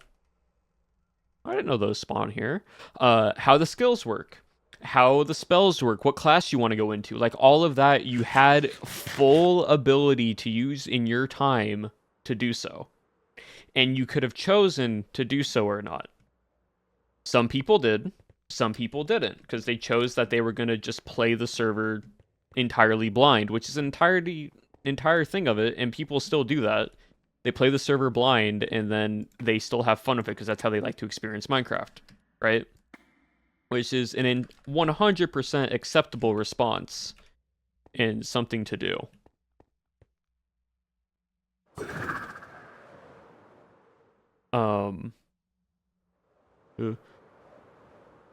But some people just chose not to do that and then just chose because they didn't know what to do to not play.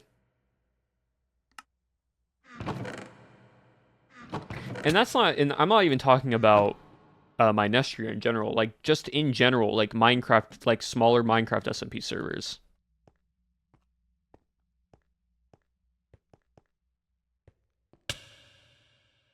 It's sort of the idea that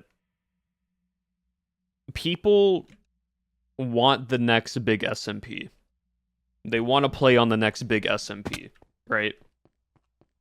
They want to be that, like, the next, like when Dream SMP happened, or like Lifesteal when it first released, and so on and so forth, right? They want to do that.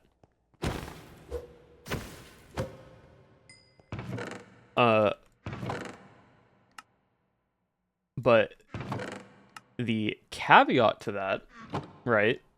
The difference is that any server can become the next big server. It's the creator's jobs to put in the effort. It's the creator's jobs to make the content.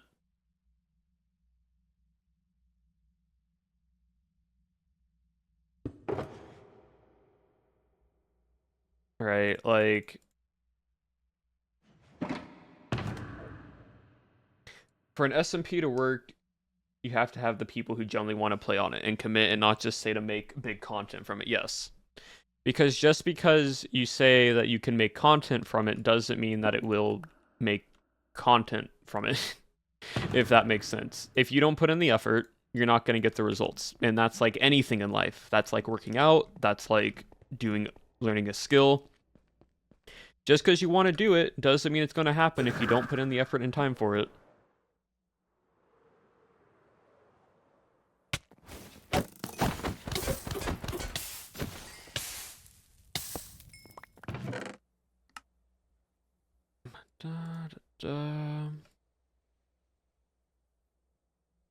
Ooh, Totem 09.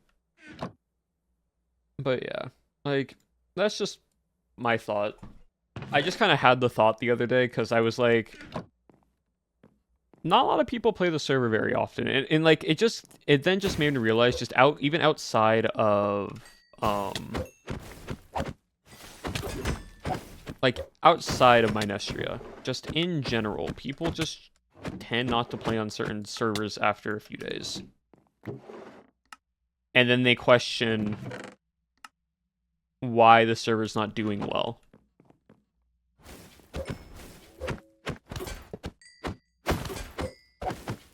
I know about SMP that only a couple of people who are on it actually makes content from it, and the rest of the members are just playing, but they're all friends and they play together because it's like an SMP turn 7 salted. Yeah, no, exactly.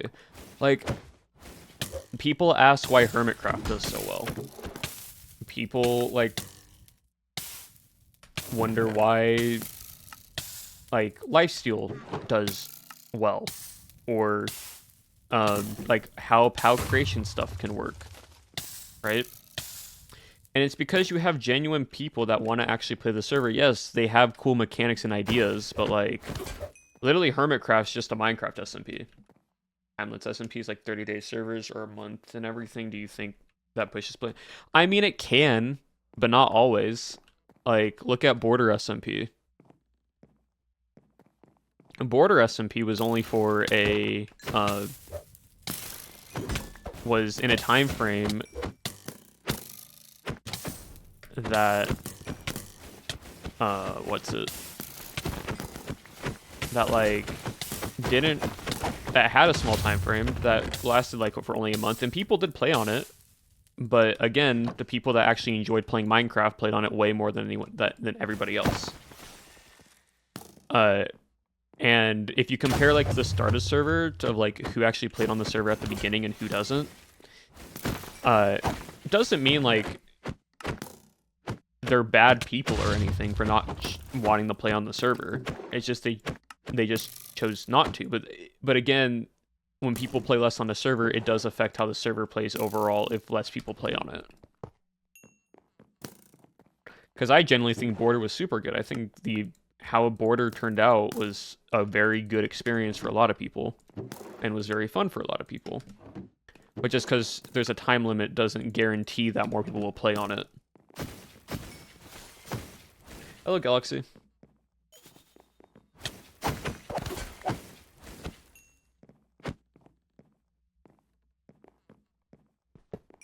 Because I had a lot of fun with Border, and I met a lot of cool people on Border. And, like, people played on it, and it doesn't mean they played on it 24/7, right? Like, not everyone played on Border 24/7, but, like, people still played on it relatively good amount.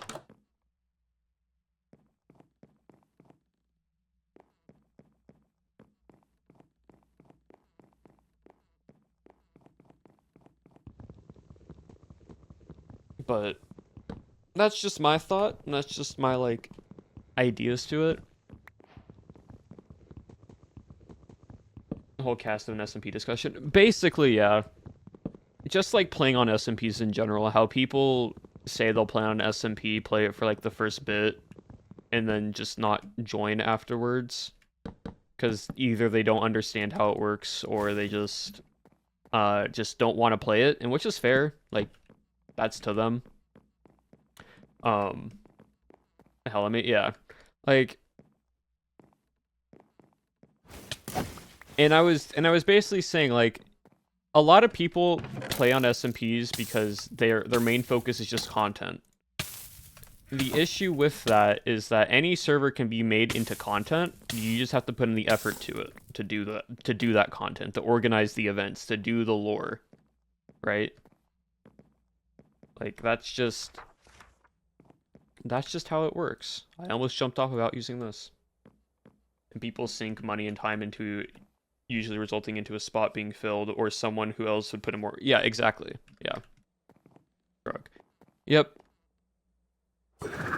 Join projects and people sink money and time into, yeah, and then they just don't afterwards. And like I said, I get if you have IRL stuff, I get whatever, but like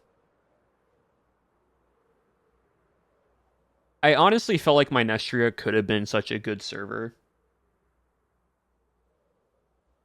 just because they feel like they have to say yes. I say no to people all the time. Like life happens, but yeah, like the thing is, right? Just because you are a smaller creator and you want to grow doesn't mean you have, or like even just a creator in general, doesn't matter the size. Just because you're a creator doesn't mean you have to say yes to every project, even if. No, I've been going on this tangent for 45 minutes now. Uh, um, but like you can be a creator of any size, and just because someone is your friend and says, "Hey, I have this Minecraft SMP that's about XYZ. Do you want to play it?" If you don't feel like playing on it, just say no. They aren't going to be upset that you don't want to play on their server. Literally, just tell them this isn't really my type of thing, and more likely than not, people are going to be genuine and be like, "Yeah, that's fair. That's fine." Like, I'm every SMP is going to have those people that play less on the server. Not every single person's going to be able to grind out a server like I do, right? Like, not everyone's going to be able to do that. But I still think there is a difference. Hold on. Yeah, no, like, if a commitment to a project, I'll try to put all my effort into it, and I know I can't follow through, all the others know, so I'm conscious of time and effort. I think most people have communication issues and just say yes to do things, keep the peace in order not to ruin a connection. If here's the thing, right? If people are going to be upset that they ask someone to join a Minecraft SMP and they get or play in an event, right? And they generally don't know, and then they're like, okay, I'll give you some time to think about it, and they come back and be like, yeah, sorry, I'm not going to be able to. I might have this thing that pops up, or it's just not my thing. You, as the person making the event, should know that not every single person is going to want to do the thing that you've made. Even though you are 100% passionate for it, it might not always work out that way. Whether that's events, whether that's SMPs, whatever it may be. And the idea that people are going to get hurt and lose a connection because you couldn't join their project shouldn't be your first thought, because again, everyone's a creator in this space. Everyone does their own content differently. Everyone should be able to say, "Hey, I make my content like this for XYZ." Now, if you say yes, you should put at least some time and effort into the server. Even if it is like you grind out the beginning of the server and then afterwards. I started a good notification to the stream. It's all good. Welcome in, Capo. Like, here's the thing, right? I'm also perfectly fine with people like grinding out the first week of a server and then just playing on it a bit less because they don't really have much to do, but they still play on it. Like, I'll be so fair. I told Appa I'd be working in college, and I was trying to get as much time as possible that I could to the server, and they knew that going in. Honestly, small creators mindset don't mean in a negative way. Just some peeps don't get the whole you can say no to things. Yeah, no. I forget who said it, but like I've kind of also had this realization is that as I'm growing as a creator, just because I want to grow doesn't mean I have to say yes to every single thing. Doesn't mean I have to be in every single event. Doesn't mean I have to be in every single SMP that I get, that I get asked to be a part of. Right? Because just because I'm available doesn't mean I have to do it. Because like, you then just become that creator that's like, oh, that creator's in pretty much every single thing. They're in every event. They're in every SMP. Or app. I don't know. One of you or someone. But like, it's better to be a creator that like when someone sees you in an SMP or in an event, they're like, oh my gosh, that creator is in this. That's so cool. Not, okay, yes, that creator has been in this event 24/7 and they're also in this event and they're also in this SMP and it's like, it just becomes redundant in a way, and it kind of loses that like, oh cool, my creator is in XYZ and it's fun. I remember this discussion. Yeah, I forget who was talking about it, and like I had this realization as well. But like, I also have this mindset. I'm off the tennis thing. Gotta go do. Yep, all good. Capo, thank you for sticking on by. I kind of had this like realization in my head that like clicks you'll see which are annoying, and I don't usually. Yeah. Um, I kind of see it in this regards of what was I gonna say? Basically, if I'm in an event and I want to, or if I'm in an SMP, or if I'm in an event, I'm going to put my effort into that thing that I want to do because it's only fair. Uh, I, what, what's this? I think it's Matthew McConaughey that basically made a quote that said was like, whatever you do, whether it's big or small, do it, but make sure you don't like put all your effort into it. Like don't only go halfway into the effort, right? Because like you never know what would ever happen to the event, right? Like this is my job, this is my career. If you join a project and never play on it, it'll never usually reflect badly on you as a creator anyways. Well, yeah, I know, but like it's just the understanding, right? Like if you join a project and never play on it, sure, but like it then ruins the effect for everybody else, right? It ruins the interactions. It just makes the possibilities of things less. It's not bad to the creator. They're not gonna like have any reflect badly on them. But it's still there, exactly. I can understand not wanting to miss opportunities to connect with others, but in the same regards, if you're putting yourself in too many things, you're gonna burn out so quickly. You better focus. Yeah, commitment wise. Like, I don't know. I might make a YouTube video about this, just as like someone who has now been in the creator space enough to where a lot of these like smaller SMPs with a variety of people like can do somewhat like it can go somewhat well. Portal MG, thank you for the raid. Welcome in, raiders. We're talking about a little bit of like the content creator space behind SMPs right now. But welcome on. I hope you had a wonderful, wonderful raid.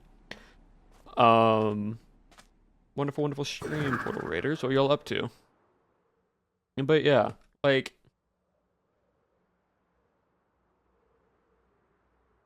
a Minecraft SMP can be pretty much anything. It can turn into pretty much any. It can be good, it can be bad, whatever. But it ultimately comes down to the creators. Hardcore Minecraft, ooh, fun. Very fun with hardcore Minecraft.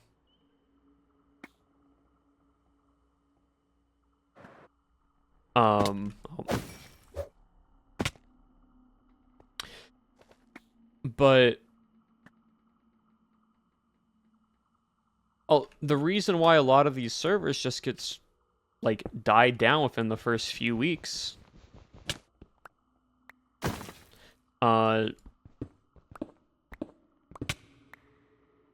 is just because creators themselves don't play on the server. And it's sad. Because, like, if we look at how many people were on the server day one during Minestria, and of course the day one's always going to be the biggest point, because it's a whole, like, server starts here, everyone join at this time, da-da-da-da-da, right? But afterwards, it slowly started dying down. It slowly started becoming less and less. And now we're here. And people still log on. People still play from time to time. But, like, around for project to get the next big thing, it feels. Yes, and that's why I'm like, anything can be the next big thing as long as they put even like that. No, that's what I'm saying. We're only 2.5 weeks into the server.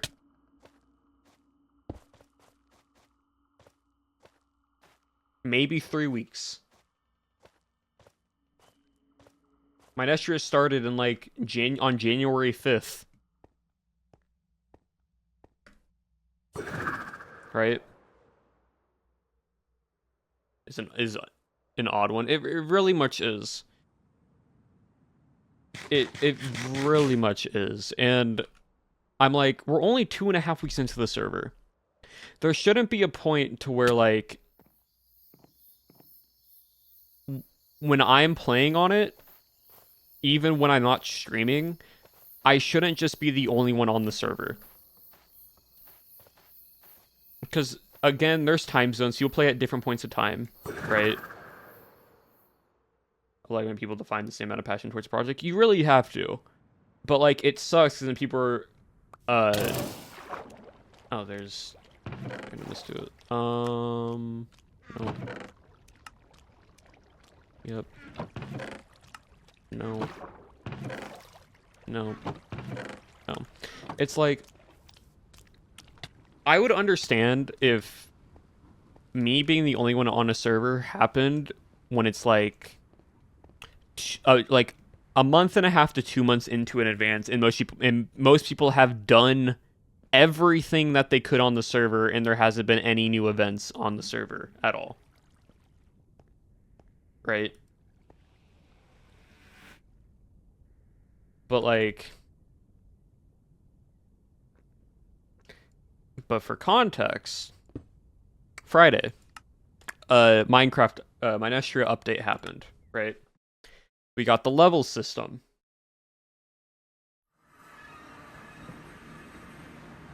And if you played and you tried grinding out the level system, you get a reward, you get a special weapon that can't be found on the server. Right? Cool, fun, people can like interact with it, it lets everyone have a chance to grind out, do whatever you need to, right?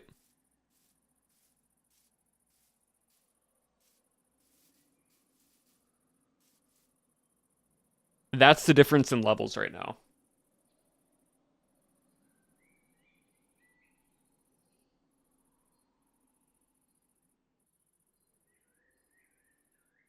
The event ends Friday.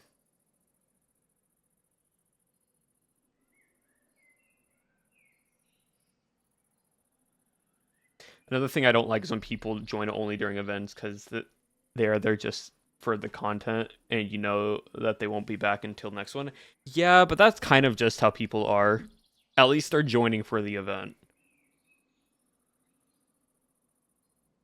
But like even Sin, so if they're questioning how someone's so strong is because they are on the server. Yeah, it goes back to that thing. But yeah, like look, I'm at 240. Wookiee's at 150. I've just been grinding out so much on the server that I'm here already.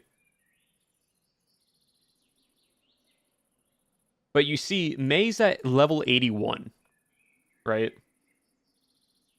May started basically like last night and is at level 81. Because May was using the Wither Skeleton farm.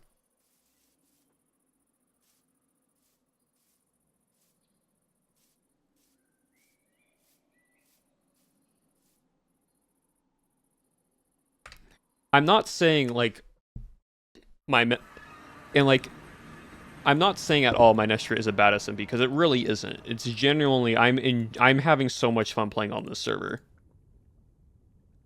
If I wasn't, I wouldn't be grinding out this much on the server if I did not enjoy it, right?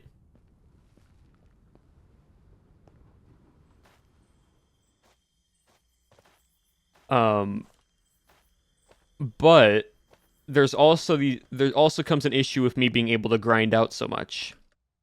It's because since I take this thing as serious as I do, right? In trying to be, where did I put my slingshot somewhere. Dang it. Oh, little house.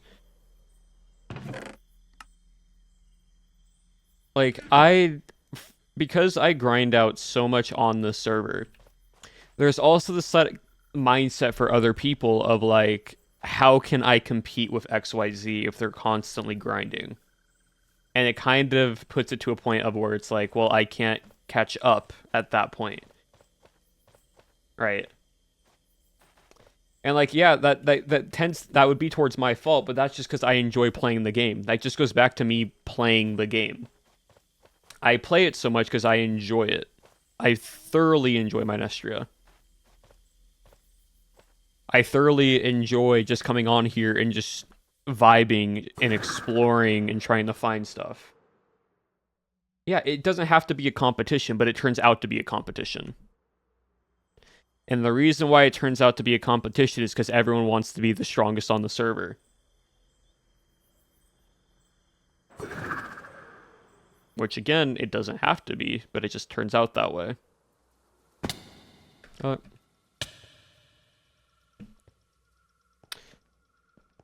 Like, I think it also, like, the idea that you have to be the strongest on the server really comes down to a few different things. One, it's just because people just like being the strongest on the server. They like feeling that power that they have. The other aspect of it, right, is the fact that so many Minecraft SMPs that are popular have this, like, notion to where, like, if you want to be the most liked person on, like, in a story sense, if you want to be the most chosen person from a viewer's perspective, you have to be strong, which isn't the case, but some people look at it as that way, right? And things just tend to happen. The only reason why I'm strong on the server is just because of lore. Like, I wasn't trying to be strong. It just happened because I played.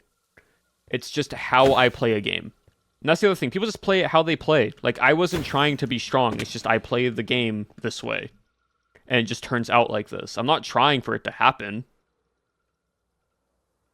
If I was trying to be the strongest on the server, I would be using magic. I would be using different things that could let me cast spells and, like, magic stuff. But I made a character that can't use magic. Right? Like, that's a whole thing to it.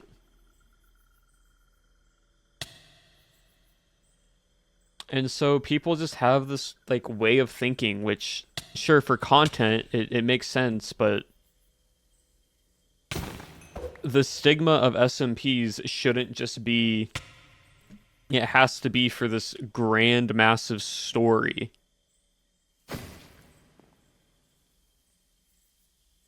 To play with, which other people don't do, and that's why they lose money. No, exactly. Like, I had 2 routes going into the server, right?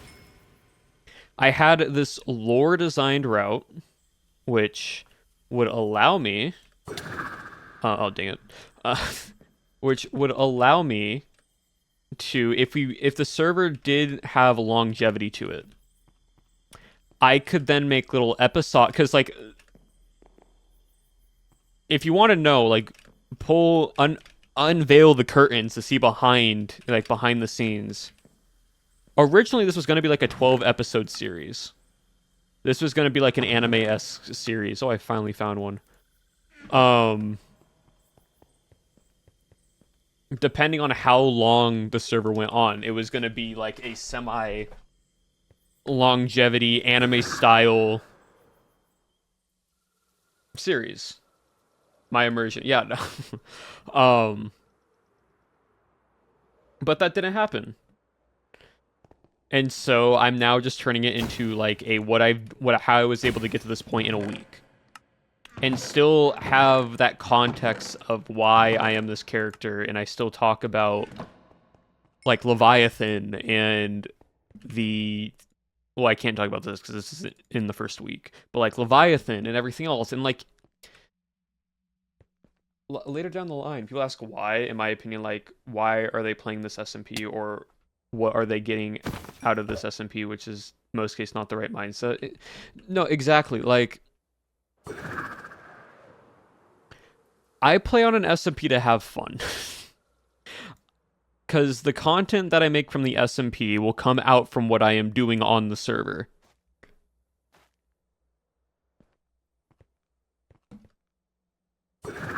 just because someone doesn't play on the server doesn't mean I can't make content out of it, but it's going to lessen the experience for everybody else. And we kind of keep saying that over and over again. Like, the first and foremost thing you should do. Why Rats is so what people love it. It's really good the content. No, exactly. Like, the first and foremost thing that anybody should do when playing on a Minecraft server or live streaming or making content is, are you having fun?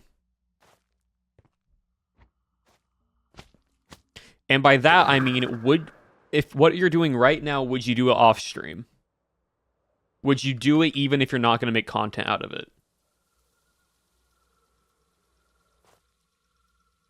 Whether that playing on an SMP, whether that building a massive structure, whether that's telling a story, right? Are you going to have fun in the process of doing all this? Not for the final outcome, but for the process of going through everything.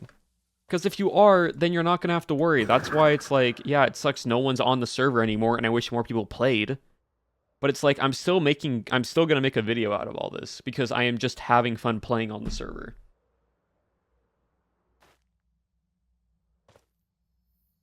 And I feel like the other thing with SMPs is that SMP content is very oversaturated. And we're going to get into another topic, another little rant. SMPs, and even in the Minecraft space, in the event space, it's very oversaturated content. And I don't mean just like SMPs in general, I mean also the content that can come out of SMPs.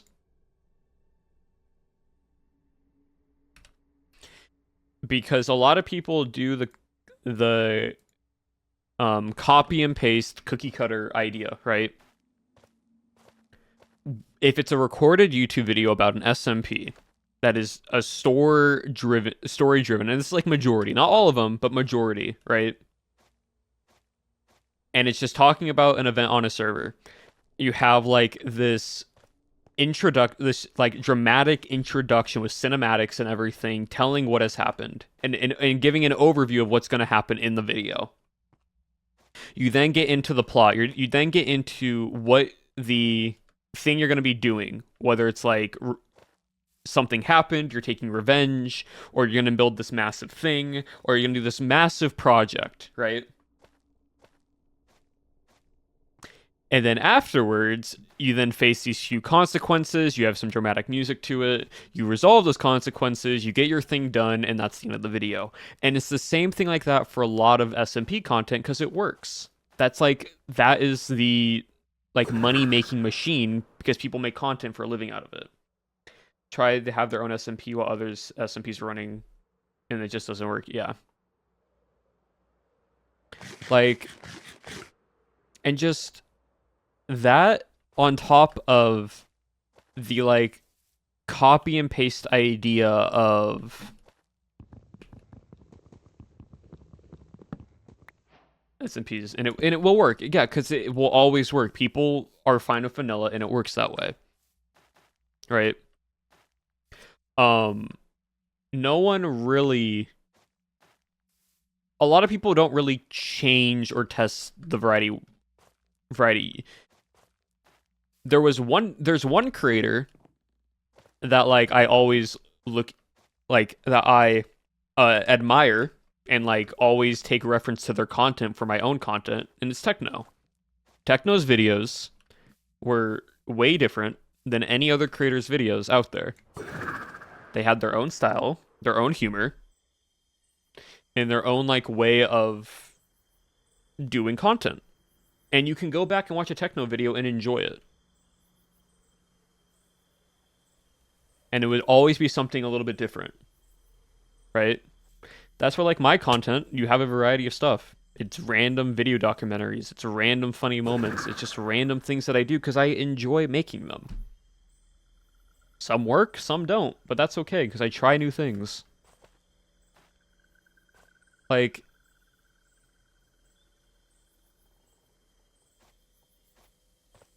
SMP content and just like event in the event space for as little as I have played in Minecraft events or been a part of Minecraft SMP projects is people and not so much the ones that I've done like the most like recent stuff. Minecraft SMP ideas, like the ideas for like certain Minecraft SMPs are like really good.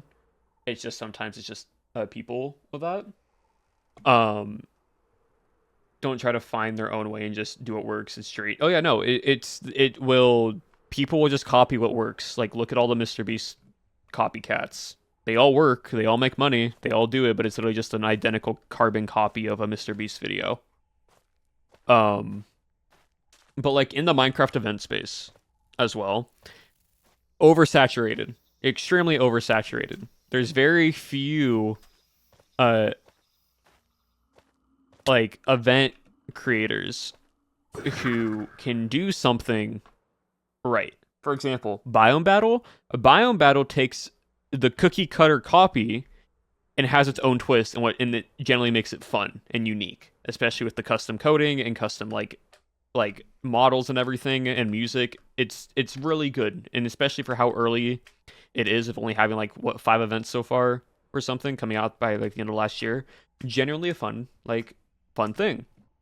But the issue with a lot of other events is that you've had MCC, which was basically the first ever like standalone Minecraft event that did something, right? And it's the MCC cookie cutter copies, which is you play X amount of mini games, roughly around 8 mini games, with about around 10 teams, which about X amount of people, and you basically have a scoring point system, and as the games get longer, there's a multiplier system, and then as they go on,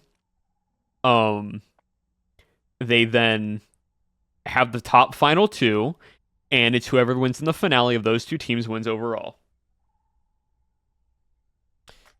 And it's fine if there are a few other styles of events like that work, because you have like MCC, MCC, Block Wars, Pandora's Box, like Minecraft Mayhem. I'm probably missing another one in like Biome Battles, like 5 or 6 that are all like different and still have the same layout, but have like a different enough flavor text in between them that does it. But because there's already those like 5 or 6 that already stand out and are roughly the same things when it comes to minigame, team, score system, any other smaller event space tries it as well and does it. And it's like, okay, we're just repeating the same thing over and over again because that's what works. And it's getting oversaturated. So it gets to a point, right? Like, then what do you do, right? Like, if that's what Minecraft events are, how do you fix them, right? You know what event I had probably the most fun playing, besides like being in Rising and being in like certain biome battles, right? Because like those have been the main events that I've done, and Minecraft Bedrock. Like, those have been, like, the only few events that I've done so far. But out of all of those events, right, you know what was the most fun I had? You know what event I thoroughly enjoyed the most? It was Jams. It was Jingle Jam, held by Bumpy Jake, and, why am I drawing a blank to his name? Why am I drawing a blank to his name?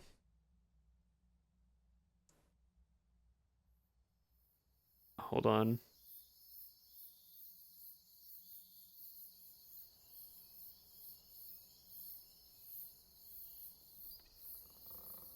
Why am I drawing a blank to his name? Like, I can see, why am I drawing a blank to his name right now?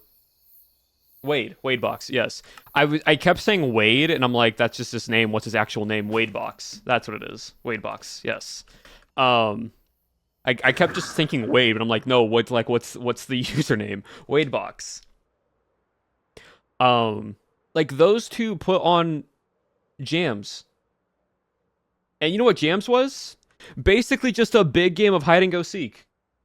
With funny, like, betrayal at the start and then just turned into a big game of hide and go seek tag. And you saw how mine went. I basically was put in complete isolation. I was put into a game where the server itself ruined me being able to socialize with people.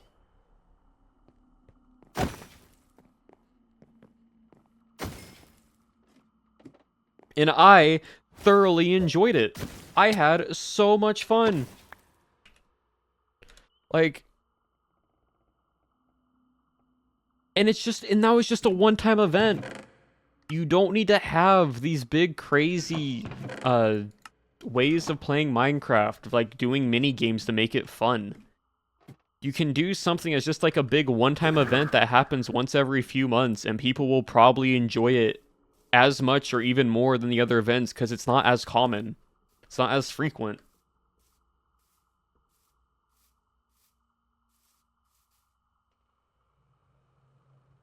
Like,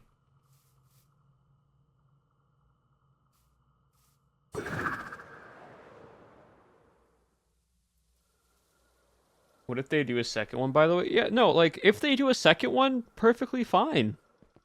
Because people are still going to enjoy it. People are going to want to play it. People are going to, like, experience it again. And it'll probably be a little bit different. Which is perfectly good. It's just when you get this oversaturation of like smaller creators want to do XYZ and want to be a part of like the event space in the Minecraft community space. And it's like, yeah, you should like smaller creators should have a chance to participate in these type of events and do these types of things. But what shouldn't happen, and it does more often than not, is they just replicate the same stuff. The same things. Yeah, no. Bumpy Jake also does, like, lore and such. Like, Bumpy Jake helped out with, like, Caboodle, related lore events and such for, like, Caboodle, like, SMP and other things. Yeah, and he's also done, like, small, like, event space things to it. Like, I don't think there's anything wrong with having, like, replica events. But I would much rather play an event, right, that took its time, fleshed out ideas, tried new things, doing different stuff, and see where it goes, than just playing basically identically the same stuff over and over again, right? Like, mini games that all have spleef, mini games that now all have a racing mini game in it, events that now all have like a like racing or boats or a spleef or like dodgeball-esque type of endings and finales. It's like, it's already been done. It's already been taken. I get you probably don't have the like money to pay someone to do all that stuff, because it is a lot of money to code all that new stuff, but you can always rethink and design how things turn out and like do things differently.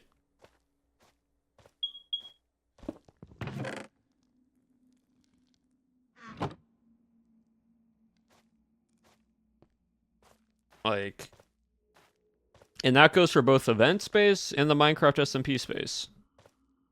It's like how when Lifesteal became popular, everyone started doing like variations of Lifesteal SMP for smaller creators. And then you had all like when Grian made New Life and did all the different variations of New Life. Fully, like, all of those fully acceptable. Like, I get people want to like do those types of stuff, because like I would want to do that type of stuff. I would like being in a like short series of like making content and making videos and such on like a New Life variation. That'd be fun. is that everyone is just trying to make it big with whatever they do and stop looking at a view of, oh, we can do this new original idea and it might work, and just look at people before. Oh yeah, no. And it, like, I fully 100% agree with that. Everyone just wants to be the next big SMP or the next big event. But the only way for that to happen is if you put in the work as a creator. You put in the work, you play on the server, you help with the ideas, you work on your own lore, you work on your own story, right? Literally, like, for all of you, the Magi Scythe. I grinded this out off camera because I know it was just going to be boring waiting for it to happen. And then what did I do? What did I do after I got the scythe the next day for stream? That night, I wrote out like a 3-minute script, giving it lore, giving it world building. To be an overnight success or so. No, exactly. Like, it's not going to happen just once, right? Like, you have to do some of the smallest things because sometimes the smallest things make the biggest impact. I didn't have to make lore for the Magi Scythe. I could have just been like, yeah, I got it yesterday. We have it now because I can say XYZ. No, I literally wrote out a script. I wrote out a full-on script that's like 1.5 to 2 minutes long. Just as like an introductory on what this scythe is and how it was achieved off camera. No animation, no like visuals or anything. Just lore. But not to make a big thing, but because you want to try. Exactly. Is saturated, and that's just a fact. If you want to get into content creation for the stories to make it big, then the likelihood is you'll never will. You'll make it through. Oh yeah, no. You'll make it through with like enjoying it. Like, the only reason to where I am today, right, is for one, is because all of you support what I do, and I'm very appreciative of that. So will not forget that. But two, it's like I made content just because I enjoyed making it. Right? Like, I thoroughly just enjoyed making content because I thought it was fun.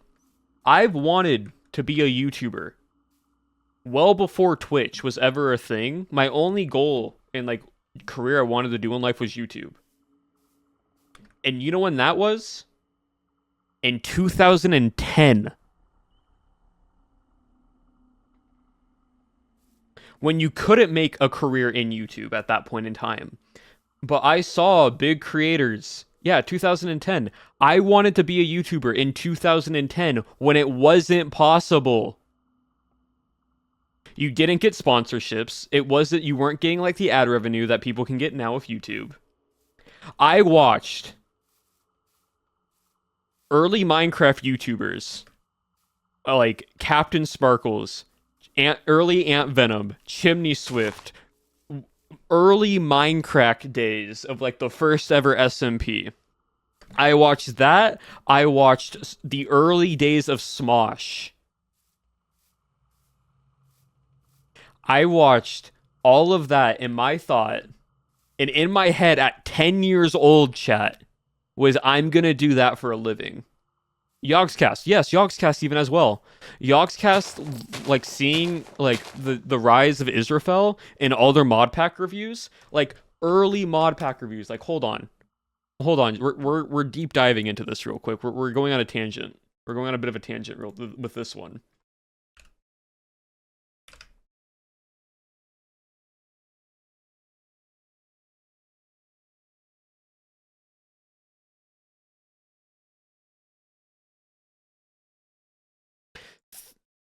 $13 years ago, 12 years ago, when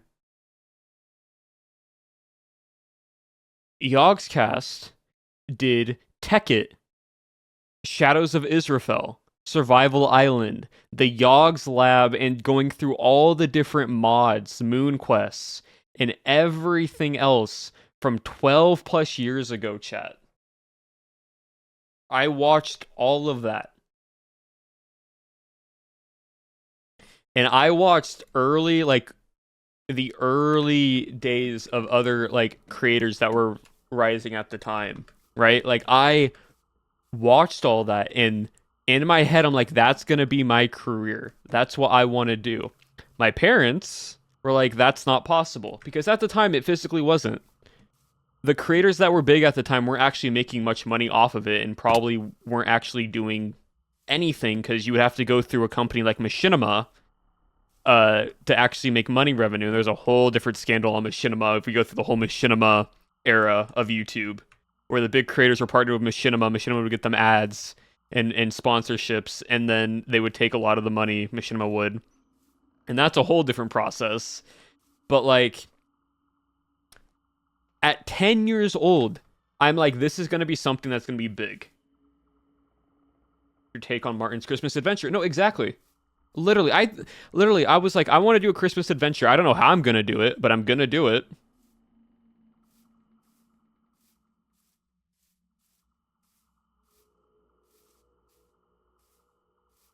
Like, I enjoy making content. I've literally the first ever, because I couldn't post on YouTube at the time. I wasn't allowed when I was back in like 2010, 20 whatever. I still wanted to make YouTube videos. So guess what I did? I didn't have anything to make Minecraft content. I didn't do whatever. So I did an unboxing video. I didn't have a PC. I didn't have an Elgato to like make stuff. My whole process of YouTube and like such was going through that. I then made like Call of Duty, GTA 5, Overwatch, early Overwatch, like funny moments.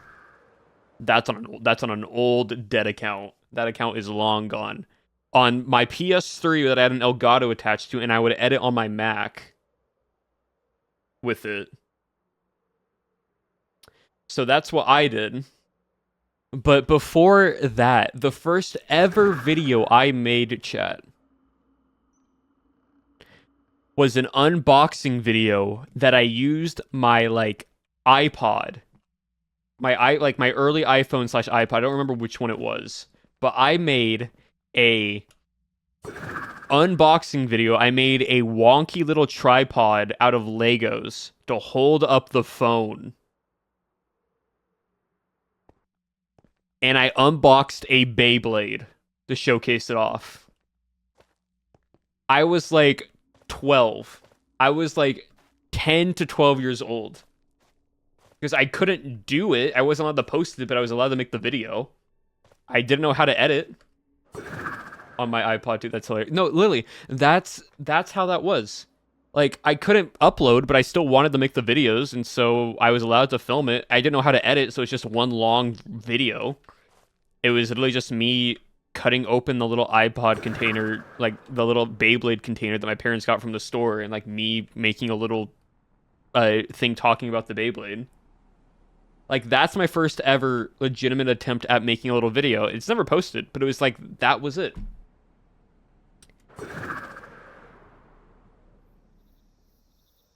Like, and I've been wanting to do content ever since then. The entirety of me being on Twitch, entirely random. YouTube has always been the main goal. Like, we go down the YouTube rabbit hole of my content, right? I had no plan on doing Twitch. Twitch just became a thing a few years ago because I wanted to start doing Minecraft SMP stuff.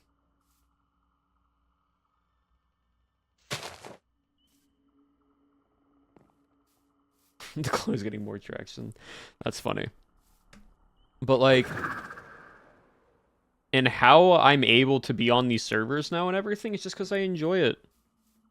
Like, how I have a like connection to like Owen and Apo and Pow and everybody else is because I just made videos. I've made videos about them because I wanted to make videos about them because I thought what they were doing was so unique and different. I didn't think I would get anything out of in return. I didn't think anything. I just enjoyed it. Like, I didn't ever think when I made my what would happen to what's next after New Life, right? When I made a video about like what are the possibilities for another New Life SMP, I never would have thought like Martin in Solidarity would react to it. Never in my wildest like thought that would have been what would happen. It just does. The goal of those videos were I had an idea.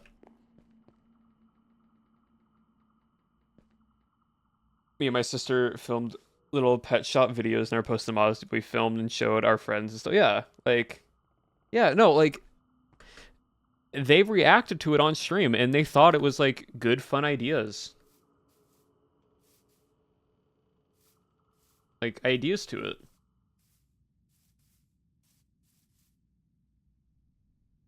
It doesn't. The goal is never for it to do like. You always want a video to do well. You always want your streams to do well. You always want your SMPs and the content and projects you make to do well, of course.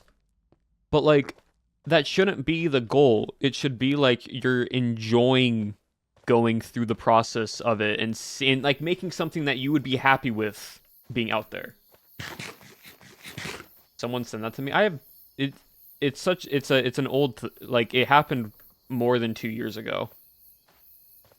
So like, I don't like I really would not have the clip even if it is on Twitch or not, because Twitch's thing would be gone. Do well, but you're not making it in the intent of it only being a big thing. Exactly, yeah. Like, I'll be honest. When I made Dream SMP TikToks back in like 2021, 2020, no, 2020, no, 2021, around like late 2020, early 2021, right?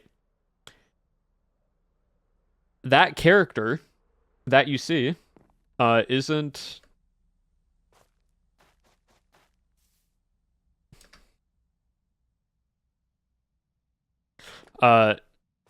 those videos, that character wasn't the intent of like, I never thought they would pop off to the extent of what it was, right?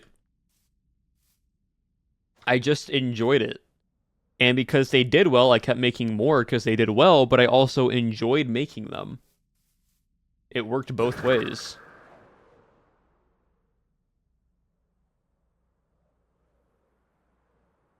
Like, if you were to tell me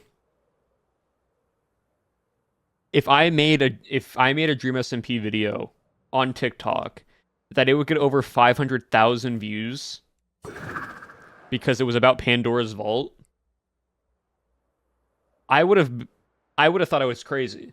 Like if future me told past me about that. And for the people, he was streaming hardcore Minecraft for 5+ years until with the next to no views, 10 average. And the one that changed, exactly, like one thing happens. He never intended to do full time, but he got lucky with it. Exactly. Like you can get lucky, and there's always that sense of being lucky, but it's putting yourself in that position to be lucky, right? Like, the idea that, because like Phil could have just not stopped streaming. Phil could have just stopped streaming at a certain point, but he didn't. He kept streaming because he enjoyed Minecraft. He enjoyed playing it, and everything else happened. Right? You can't force it to happen. You can get yourself to that position and get lucky. Right? Like, but there's also that level of like skill and dedication and like grind that you have to do to where it becomes something you enjoy, right? Like, we'll give you another example, right? Owen, right? Owen, Apo, in that whole group. Owen said before he never intended to stream Minecraft until he saw Philza and like what Phil did during lockdown. Like that's how that all started. And because of it, he then did his Nether challenge, which got him recognition. And then one SMP happened, and Apo and Owen took control of it by the other half. He wanted to do magician. Yeah, no, exactly. Like he wanted to do like magic and everything. And then you then have him streaming, which led to Rising, which led him to have one of his biggest videos being about how he almost got banned from MCC. And then you have the one SMP of Outsiders that popped off for the lore aspect of Minecraft SMPs besides the Dream SMP, like actually had very good story and lore to it. They didn't think, oh, this is going to be our, like, the next big thing. They're like, no, we want to make a story. We want to finish a story. Because they enjoyed making the content of it. And if people just wrapped that idea around their head, right? If they wrapped that idea that with cohesive narrative, yeah. if like creators in general, big and small, wrapped around that idea that if you want to just tell a good story, if your focus is if you want to make a good story, you want to have fun, and you just enjoy what you do, 99% of projects in the Minecraft SMP space, if they are unique and took time and passion into what they enjoy, right? People would... A lot of SMPs would do really, really well for both small and big creators, but it just doesn't happen. Because people get very complacent, people get very wanting to only just achieve success with the least amount of effort, and it just gets to a point where it's like we're now at this point where everything is just oversaturated. Minecraft events are oversaturated, Minecraft content can be oversaturated, Minecraft SMPs can be oversaturated. Everything is just oversaturation in the content creator space. But then when you have that one thing that's different, that one single thing that is unique and different from other Minecraft SMPs, it pops off. It does well. Outside of POW Creations and what they've done for pirates and rats and everything else, you have something like White Pine. White Pine has took the narrative and the style of Minecraft SMPs to a whole different type of Minecraft content. It is no longer a live form of content. It is all recorded. It is all scripted. It is all storytelling. And it takes a lot of effort to put in the work for something like those. Because you have to get the cast, you have to get the scripts, you have to get the like editing, the scenes recorded, you have to get the different stunt doubles, the voice actors, all of it. Everything, it's a full production, it's a full studio, it's a full series. But they do it because they enjoy it. And since they enjoyed it and put the effort into it, it's doing well. And because White Pine, we're now slowly starting to see a new era of Minecraft content being stories that are all recorded, that are all fully recorded and edited without any form of live aspect to it for people that don't live stream, which I think is going to be very fun, but it's also going to be the thing of in the work I've been here for like 2 years, which is well, no, exactly, like it takes so long to put any of that together because it's a full story, right?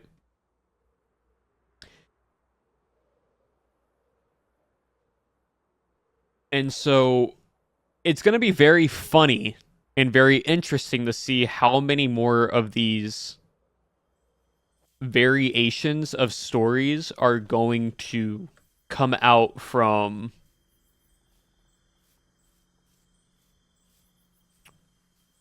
uh in the Minecraft content scene that are like White Pine. Because I know a few of them. I know of a few that are in the works right now. Doesn't mean I'm a part of them. Some of them I am possibly part of. But when the creators put the time and effort into a project that they truly, truly love, it turns out good. Might not get as many views as each other, right? Because everyone's topics are different. But I do feel that this is going to become a new era of content. And we're going to see it more and more. Which is going to be fun, because technically, some of us are actually kind of used to it, right? Because again, something similar but different was Outsiders, or like Appo's POV or Owen's like POV and content, is that they still stream it live, but then afterwards you will see them go back and edit and turn it into a series, into a like evergreen content televised series. All right, bye. It's up.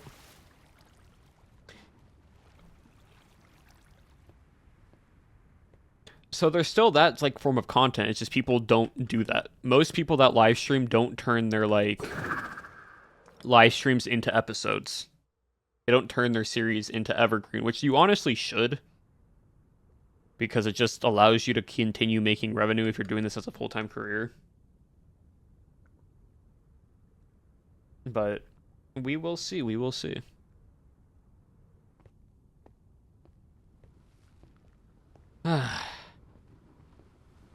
No, I generally do think it's kind of crazy that this entire tangent and this entire conversation stemmed down to me and like Woogie and a few others being the only people on the server when it's only 2.5 weeks in. And I'm like, where is everybody?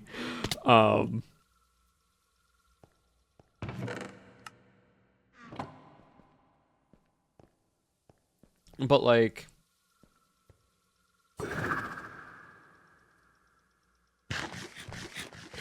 oh, I also enjoy these conversations. They're super, super fun.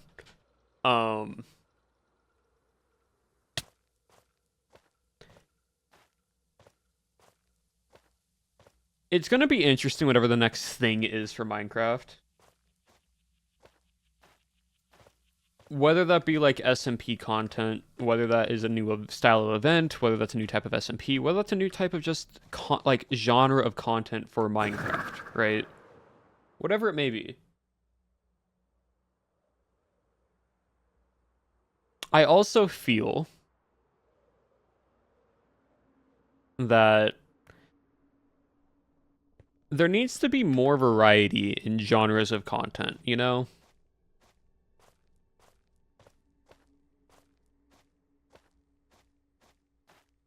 I think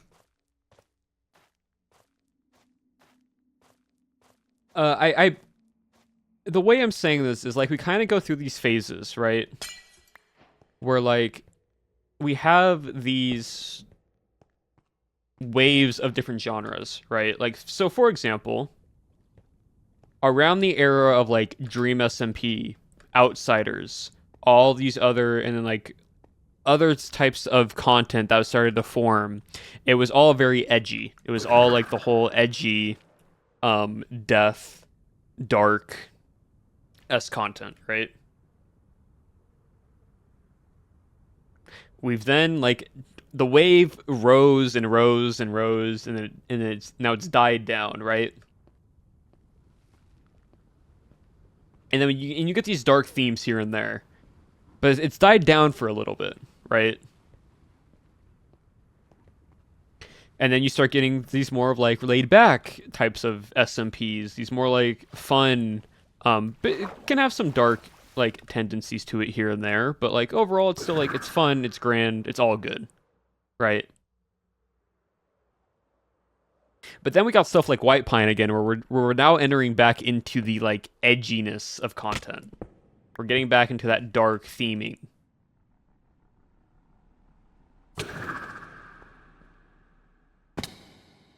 Oh, it was right there. And so it's fascinating, right? How like you go through these like ebb and flows of just different. Gosh dang it! What's that? Just like different ways content kind of like comes and goes, which is normal. It's very normal. But it's also just interesting to see. You know? We have all these different like aspects and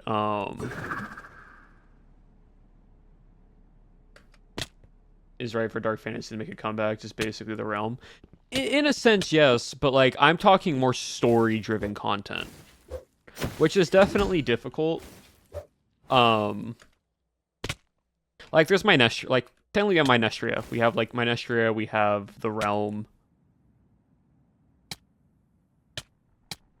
It gets popular, people do it until it becomes over provoking. And yeah, no, 100%. But it's funny, right? Because like the reason why I'm mentioning this in the first place is because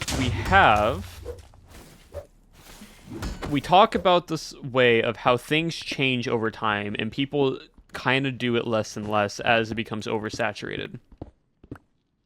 But Minecraft itself isn't one of those. Like, the content that's made on Minecraft doesn't necessarily just stop.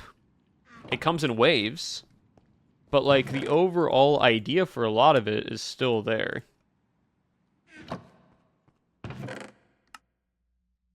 You know what I mean?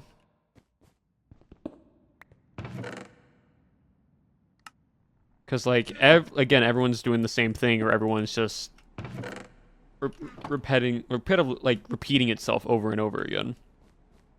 But then you have genres of Minecraft that continue to change, that continue to do something differently, and like repeat themselves over and over. So it's just interesting, right? I also kind of want more story, like I want more actual story-driven content. Again, like I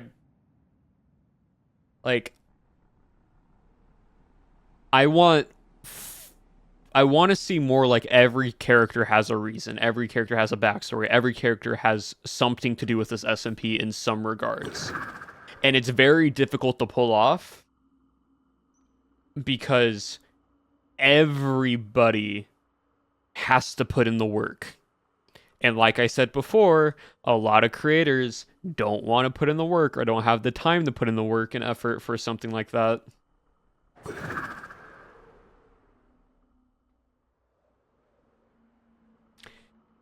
But like, if it can be done, and if it's not, and if it's done right and it's done correctly, it doesn't have to be edgy. Just some type of lore story narrative, to where the person that streams it is always in character. They play the character there the entire time they're on stream. Even when they're not like actually even when they're not doing anything in story, they still play the character. They still act as that character. Unless like it is already clarified before the stream starts that hey, this isn't anything to do with the actual world, but like plays the character the entire time. For those who can and such are willing to put in the work. No, exactly. It becomes the space of who can and will put in the work. But it's very interesting to see how far that takes, right? Because of course there's error, of course there's whatever, and it's all going to be, of course, scripted. All of it's going to be scripted beforehand, and of course you're going to have some impromptu here and there, but to always get to point A to point B would be super, super cool. Right?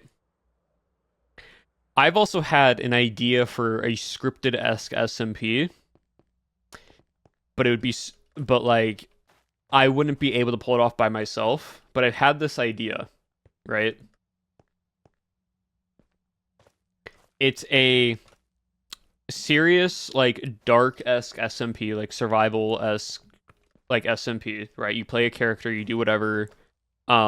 Sort of similar to like Rats and whatnot, where you have to do tasks and everything, right? So it's not like you're in character 24/7, but you do have a character. You do have whatever. There are events that happen on the server, but every single action that a cast member does affects the outcome of the event to happen. So everything someone does in the server affects how something happens for the events to come.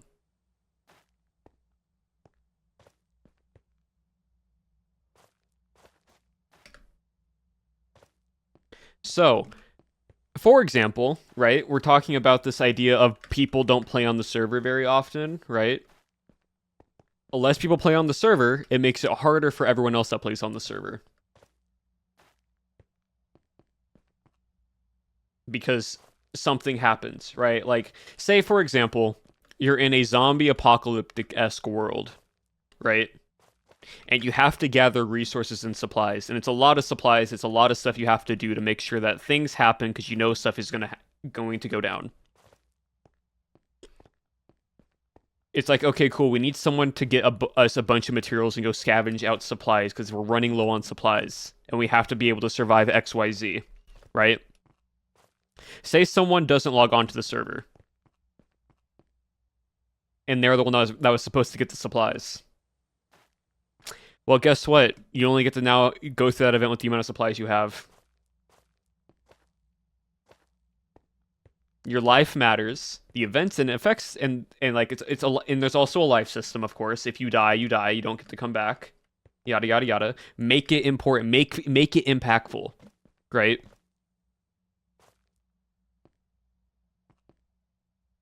It's giving it does give D&D, but having that into a scripted story, but the story is semi-improv, where the actions that the cast members do throughout the SMP affect how the story is driven.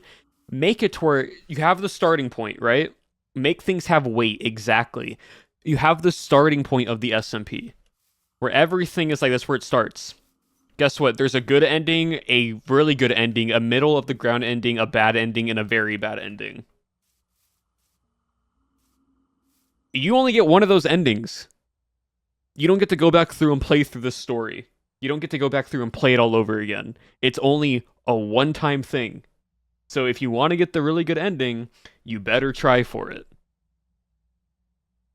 And if people are characters that sabotage, that are villains, that are bad, that affect the story, that are the antagonists of the story, and make things worse, and that is intentional, and like that is part of script and design, there is the only one that you actually get to watch. Exactly. There's only the one way you get to watch, but it can come out of 5 different outcomes. Happy through armor, happy through armor. I'm still going because I'm enjoying this conversation. I feel like that could have so much weight to it. I feel like that could do something so good. Because I love SMPs, right? I enjoy SMPs and story SMPs. But also, I want there to be SMPs to where the actions and outcomes of the players affects how stuff is going to happen, even if it is scripted. Even if it is scripted. And I don't mean just by like, oh, you do X amount of quests for people, and if you do these random quests, it improves it. I mean, like, no, like the things you do fully affect the server, fully affect how things play out.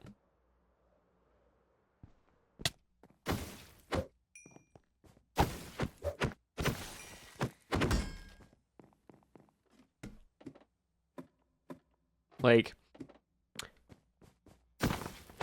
genuinely, I think that'd be such a fun way of playing. And such a unique twist to things.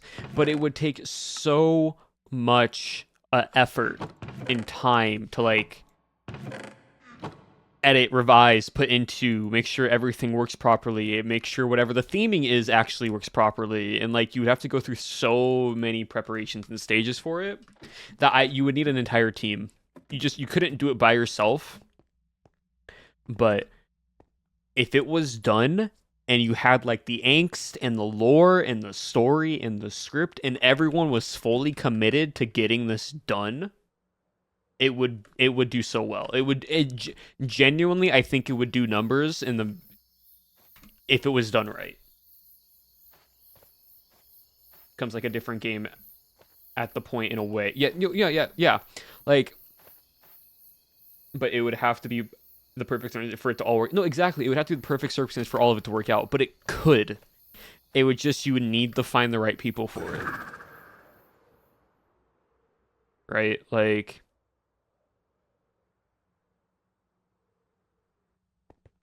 I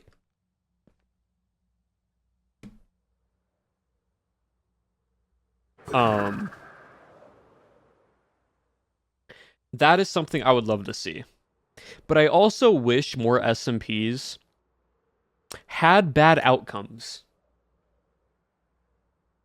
Had events where their cast don't win. Where their cast lose more often than win.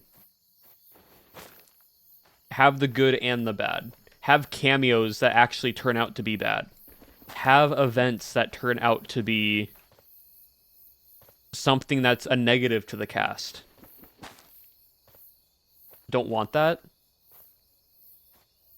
Give me a doomed from start story, I beg. You say people don't want it, but if you're going into it with a story mindset, or the audience, no, so here's the thing, the cast already knows ahead of time what's going to happen. You have the cameos, you have the events, you keep them in the dark about what's going to happen. But when the SMP starts ahead of time, you tell them, hey, some things are not going to turn out to be a positive for you. It's going to make stuff a little bit more challenging. It's going to make stuff a little bit more, like, upsetting or whatever. And they go with that knowing into the SMP in the first place. Because it gives you a better connection. This is why people like anime so much. Look at your favorite anime. Think of some of your favorite characters, right? They go through trial, and they sometimes win, they sometimes don't. But it makes you get a more of a connection to the character, right? Like, Pirates did pretty well into some categories, and to some degree, right? Like, it mainly affected the NPCs, but when an NPC died, people were upset. The audience was upset. Some of the cast were upset when NPCs died.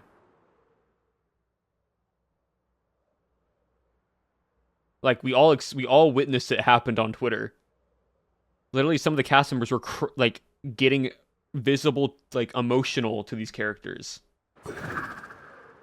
because it's done right. There needs to be more of that. There needs to be, like, generally, Pirate's story is one of the best Minecraft stories.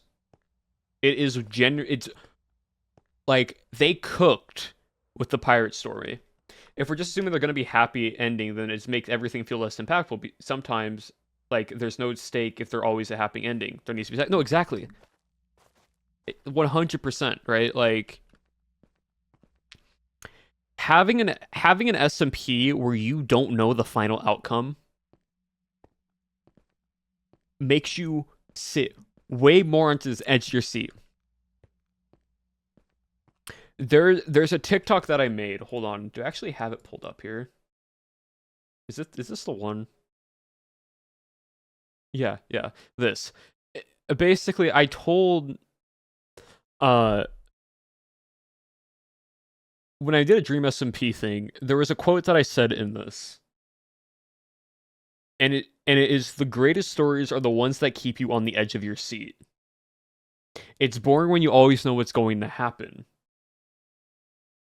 And I don't like being bored. That was basically the first two sentences of that TikTok I made. But genuinely, the greatest stories are the ones that keep you on the edge of your seat. It's the stories that make you literally sit and are like in anticipation to see if you win or lose. I think I know why that ticket. You've probably seen it before.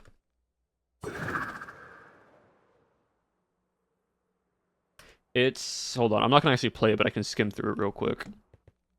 Yeah, this one. This. The greatest stories are the ones that keep you on the edge of your seat. It's one when you always know what's going to happen, and I don't like being bored. Using the term balance, like it's the entirety. Yeah, I've seen. Yeah, it's because I've made this.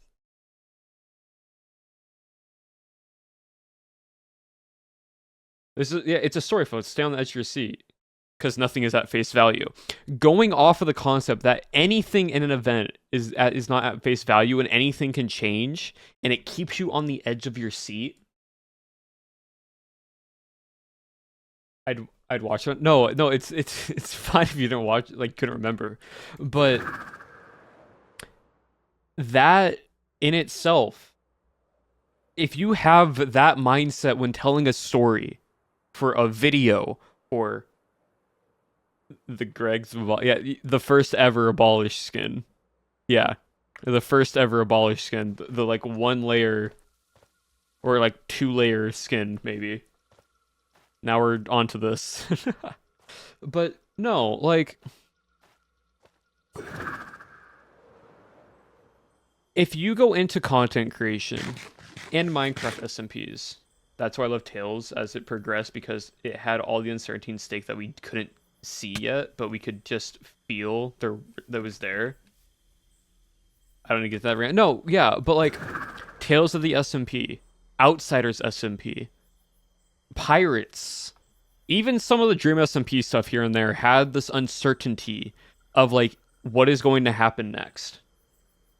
Like plot twist just happens, stream ends. Oh my gosh, what is going to happen next? I need the next stream now. I need to see what happens next. You need it. It's those cliffhangers for like anime, where as soon as like something happens, it ends, it closes, and you're like, I can't wait next week. I need it now. I want to watch it now. That is what you want to create. That's the emotion you want to feel, right?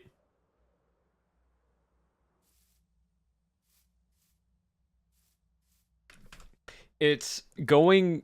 I'm pulling this. I'm pulling this up real quickly, right?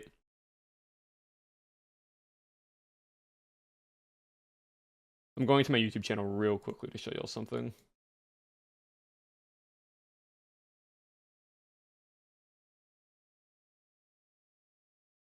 A lot of my videos have this little subtlety of that keeping you on the edge of your seat. Because once you understand the context of what I do, you start seeing it more often.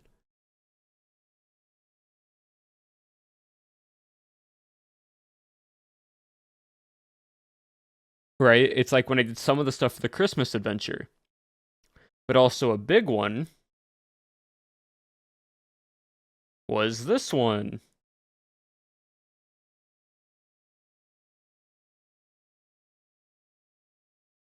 Was this. Speedrunning MCC Island for a Twitter follow. This video seems like a perfectly normal video, right? Oh, I just speed ran MCC Island for a Twitter follow, right? I show you what I did. I broke it down. I basically made it like a techno video because I got inspiration from Potato War, right? And then I finally get it, right? We get all the way in. We get all the way to 9 minutes in, and we think that's it. I'm done. And then we had the funny little twist of with Owen taking it away from me and then giving it back. And then it becomes this entire plot twist of me knowing that was going to happen in the first place. And you have the remaining 3 minutes of you being on the edge of your seat, realizing that the entire 9 minutes was a facade of the real reason why I was speedrunning. And even goes all the way back when Owen was still in Season 4 Hardcore. Right? Like, It's in that one. It's in my like it's when I do my video essays. There's this like aspect of hello Kira. There's this aspect of like it's great, but there's also this, right? It keeps you on the edge of your seat, even if it's not in anticipation and in suspense. It keeps you on your edge of your seat for curiosity, and it just works, and it's fun. And I wish more people would do it that way.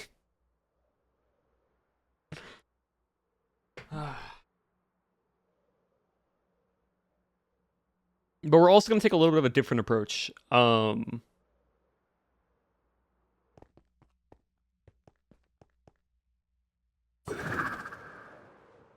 For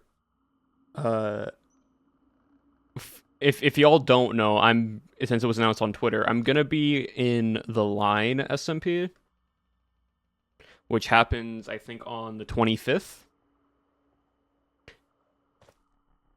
right?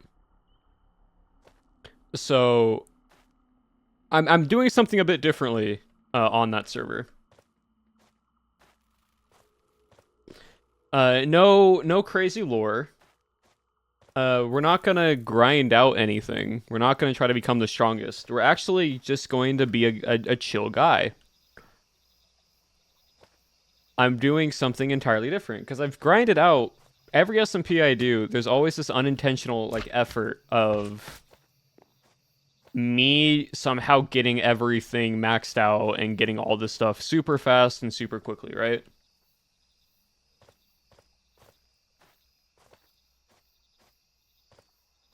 What I'm going to do is, so y'all know the light, y'all know what the line is, right? How this SMP works, correct?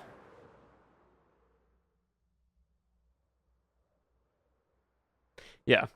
Basically, for those who don't, it's the idea that it's a hardcore Minecraft SMP, but when you die, you become a ghost, and you just get put into adventure mode, basically. So you can't break blocks or anything, you can't place blocks, but you can still like use items because you're in adventure mode, right?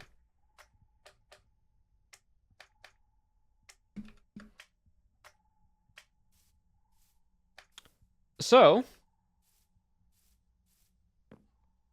day one of the SMP, as soon as it starts, I'm going ghost, and I'm gonna turn myself into a ghost.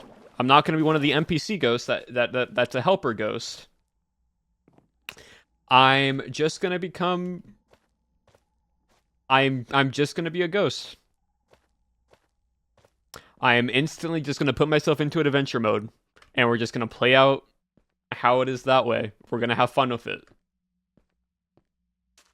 Because I can't break blocks, I can't place blocks, I'm not gonna have a home, I can still collect stuff. I'm gonna be put in adventure mode pretty much, right? So it's not gonna be a server for me to grind on. It's gonna be a server for me to just chill out and just vibe and just be a chill guy.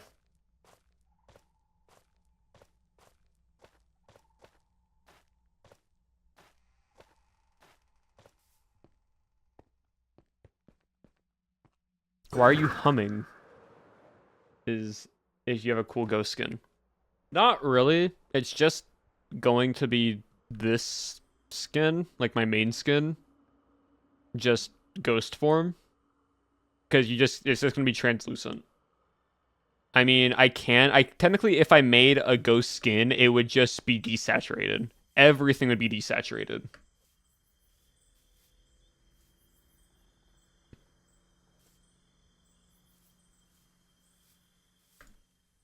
You wound me, sigh. Velvet, I've already, because, since though, because no lore, there might be lore. There might be a story that I can tell while being a ghost, but it's not like anything crazy.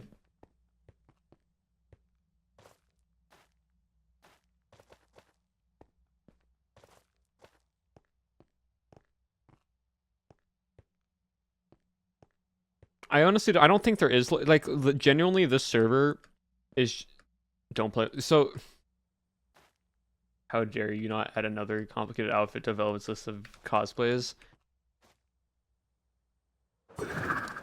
There's no...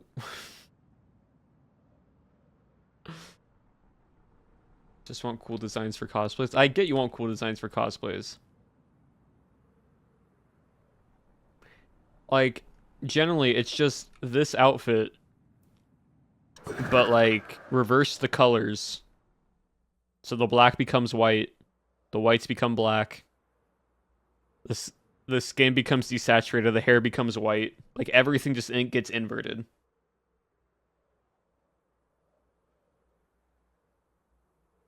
Not blonde, white. We're not going blonde.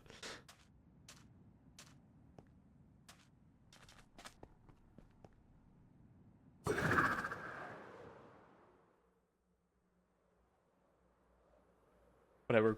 We're with that. Yeah, no, like, it's just you take the base outfit and reverse the colors. It's inverted and desaturated. That's all it is to it.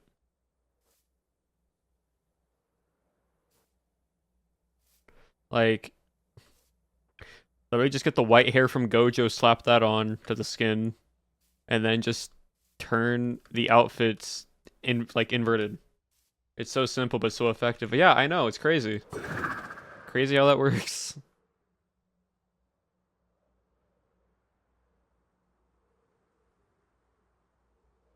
But yeah, no, like, the thing is, right? I've grinded out on servers so much. Any server that I'm on, I always unintentionally get to the point where I am just the most stacked player by accident.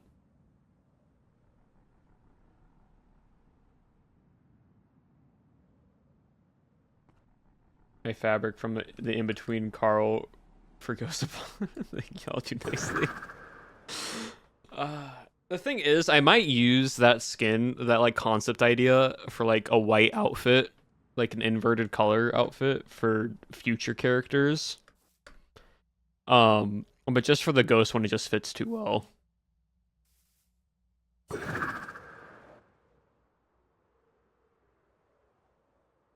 But, like, I don't know. Just the idea that, hey, why not I just be on a server where I can't do anything, and I just visit and hang out with just people on the server. Nothing more, nothing less. I'm just vibing.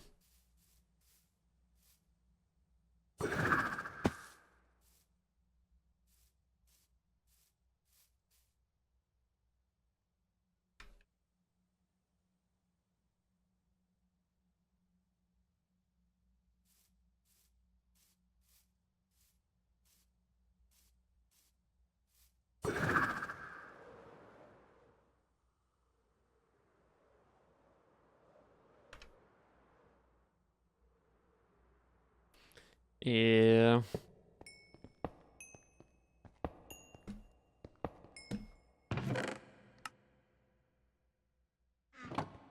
Like, I don't know.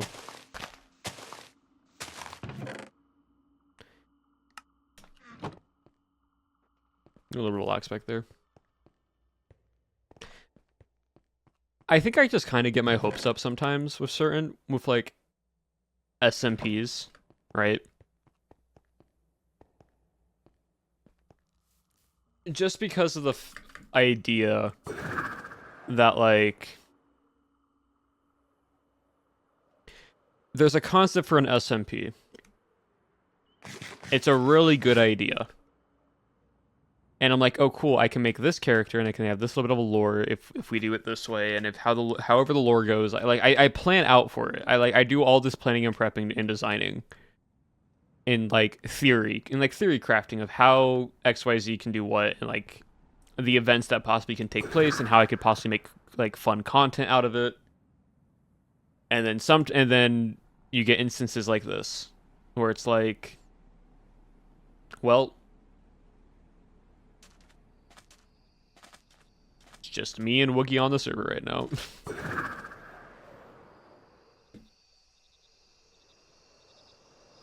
And it's like, what a shame. What a shame indeed.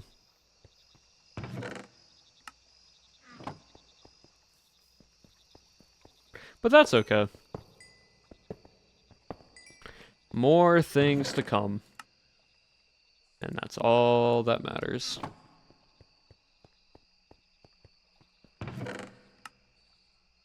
Can't be stuck on the unfortunate things. You gotta look past it. Because I still get to make content out of this, ultimately. And that is still good.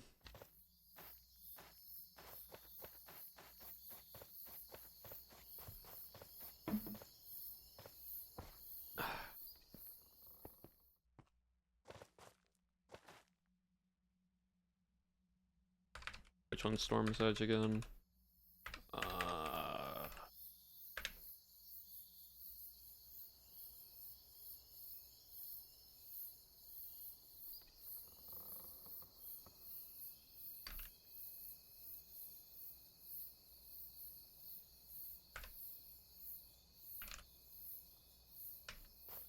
Yeah, Chad, I hope you liked I hope you enjoyed our little conversations on SMPs, Minecraft saturation. Players need to be more active on Minecraft SMPs, even the smaller creators. And just content creation overall.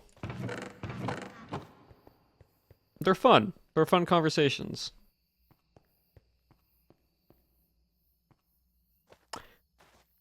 I think the other difference, right? And we're going to talk a little bit more about it, but this is more like about me. I look at every SMP that I join or every activity or event that I do as in like, what if this is the one that clicks with people, right? Like, what if this SMP was the next stream SMP? What if this event that I play in is going to do well? So I put all my effort into it. In the sense that I grind out on the server, or if it's an event, I try to make sure I am at least top 10 in the event that I'm playing in. When it comes to like a chart for minigame wise and such, because this is my career. This is what I want to do for a living. And a lot of people want to do this for a living, but I think the difference is just the mindset of how it's looked at. People say they want it enough, but they don't put in the playtime for it. But I put in the playtime literally last night just for 20 levels to max out to get to 240. From, what was it, like 2.5 hours? 3 hours? Roughly? About 3 hours. From like 10 p.m. to 1 a.m. I just was at the Wither Skeleton spawner. And I just waited for them to spawn, was working on something else, killed them, went back to what I was working on. And I didn't stop until I was max HP.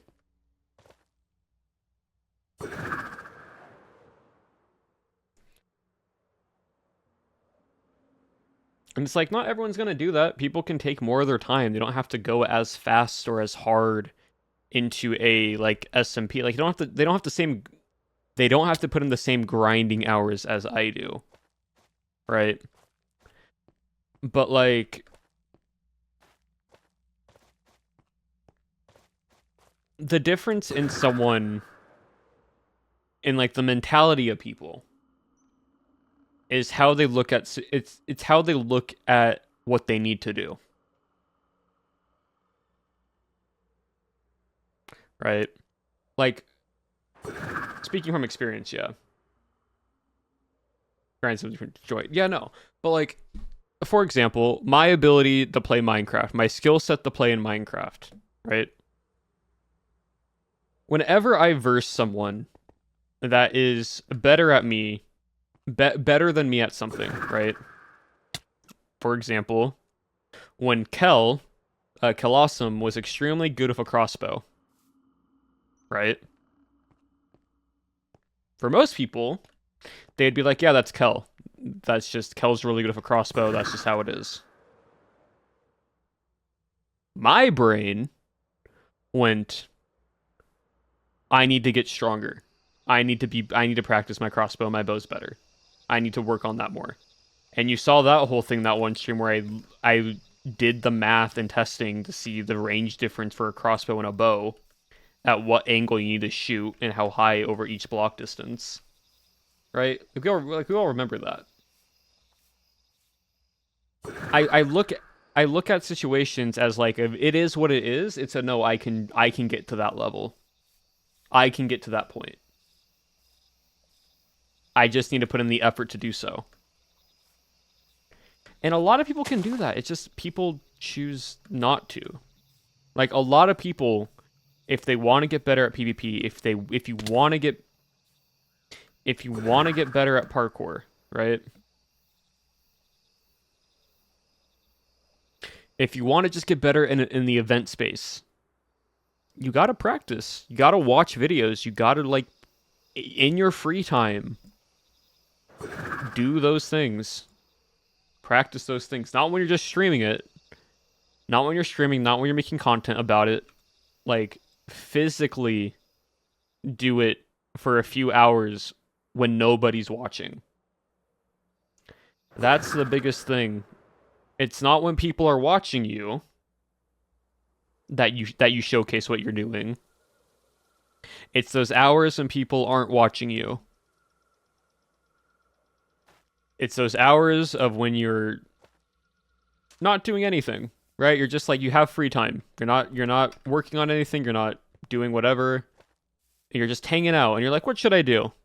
You have choices, right? You have the choice to like watch some shows, you can watch anime, you can watch YouTube, Twitch. You might want to play a different game, you might want to play a different video game. Or you can you can play Minecraft and put in the effort to practice those skills.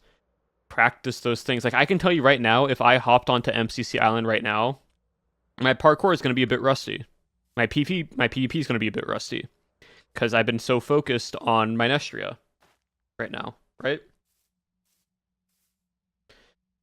But I can tell you, give me one parkour course and one swing of movement of like, give me a few minutes of PvP practice, and I will be right back where I was since I stopped playing since I started playing Minestria. Because it gets into muscle memory. It gets into that like movement of like what you can do. If you can't put in the effort off screen, then how genuine is the effort really? Exactly. Pretty much what you just said, Velvet.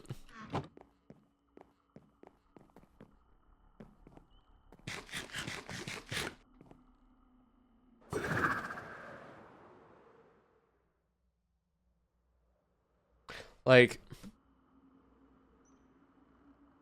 you want to take another example of me putting in effort? MCC Rising.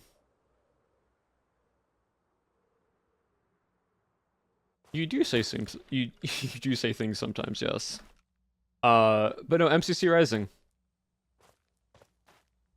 I'll say it. It's been a few months now. We had, in skill category, one of the weakest teams.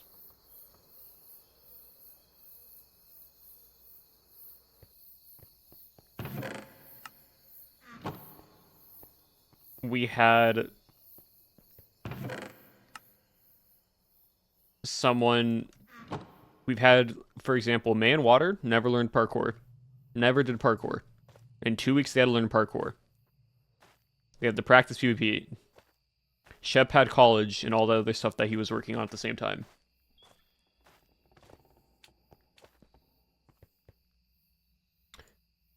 Compared to every single other person, especially the top teams,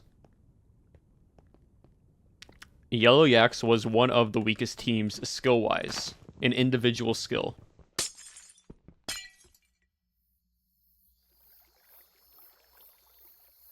And I don't want to hear what anyone. I don't want to hear what anyone says about like it's Bedrock players playing on Java. Bedrock and Java are fairly accurate. It just depends on what you do in the games. If it's all movement, Bedrock can easily compete. Oh, we found another city. This is a countryside city, chat. Nice little random spot. And so you take all of that, the individual skills. And what did I do? To make it sure that we had the best effort that we could possibly like go into, right? Myself, and with the help of Purpled, because W coach,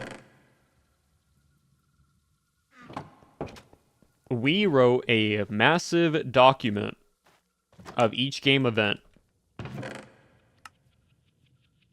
and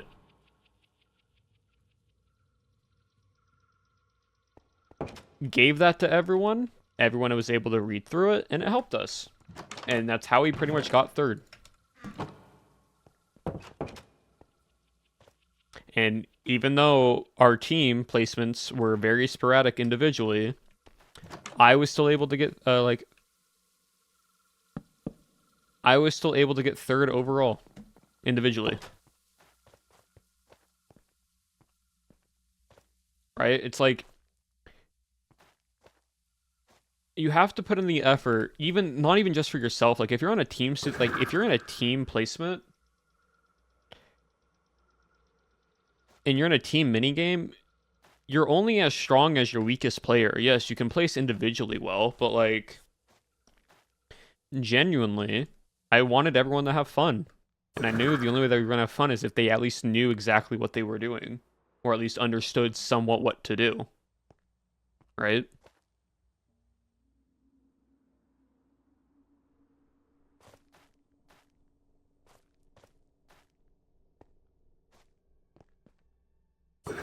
I was still lurker with any lucking on finding what? I have not found a single. I found one tablet so far, and I found no dungeon yet. Happened, but I generally loved watching your team and seeing the clear dedication you had trying to get everything to the best. Oh yeah, no, like genuinely, it was super fun. Like I loved our team in MCC Rising, but it was a fact that we had, like on average, the lowest skill, like individual skill placement. And we still popped off getting third. So I don't want to hear anything from anyone. And that's just because of effort. Like everyone put in the effort for it. Everyone practiced and learned. Like we had video sessions where I would show them like the showcase videos, and if they had questions, I would explain stuff. Same with Purple. Purple also did those. It was great. Honestly, I think it would be fun. Like, if I was ever an MCC, if I ever got the opportunity to be in another MCC, or had to practice, but was a full-time at the hospital and started fall. No, exactly. That's what I was saying. Like, our team in general, on average, had the least individual skill, or just had other things going on at the time that made us the hardest, like, the most difficult to, like, just do things. And we still popped off. But if I did ever get invited back into MCC, I think it would be super fun if I got the team up purpled for one MCC.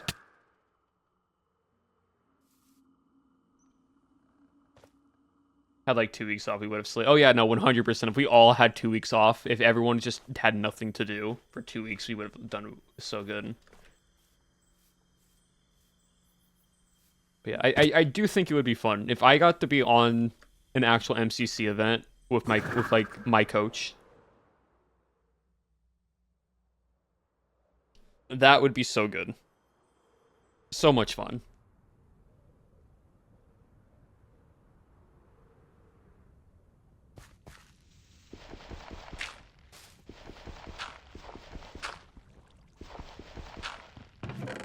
work with each other. Oh yeah, no, like genuinely, I think it would be so much fun. Like an ideal team up. If I got to have like my ultimate ideal team up for MCC, right?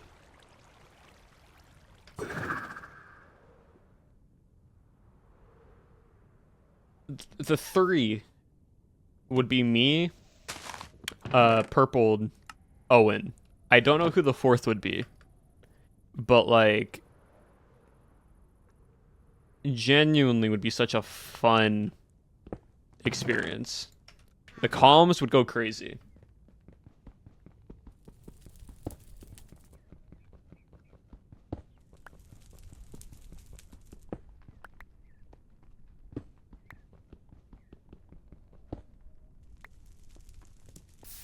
The amount of off-camera practice that I would do would go crazy.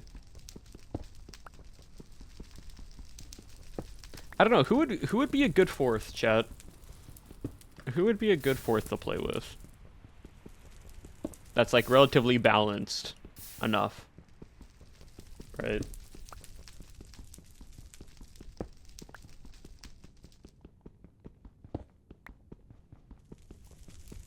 I'm not sure.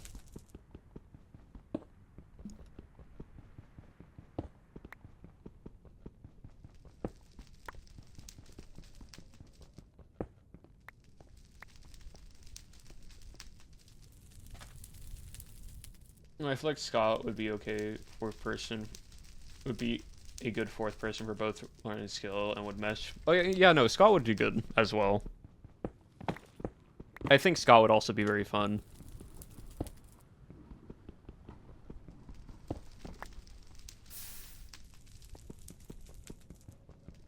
Over the past 6, that's fair.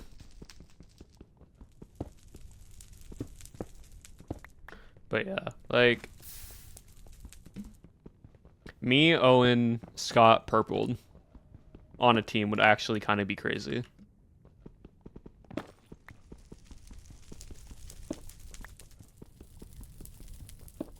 You know what? Next Twitch Rivals, next TwitchCon, just make that the MCC team.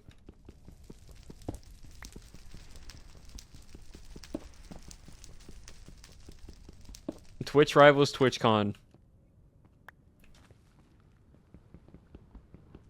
Hey, all I'm saying, right?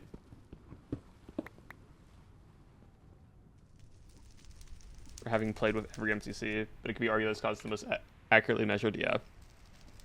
Hey, all I'm saying, right, is like, if I ever got a message from like Nox Crew, right, and they're like, hey, TwitchCon EU, do you want to play in it?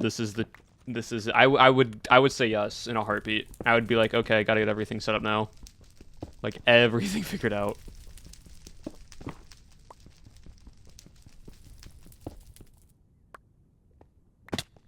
Like, I would say yes in a heartbeat.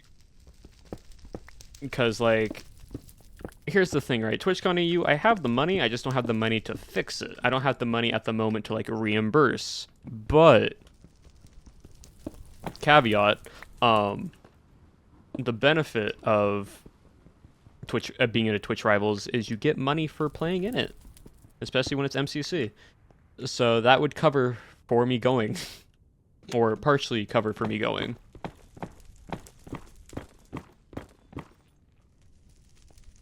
Have called them the wedding party. That would be crazy. Like, out of context, that would be so crazy for those who would not understand.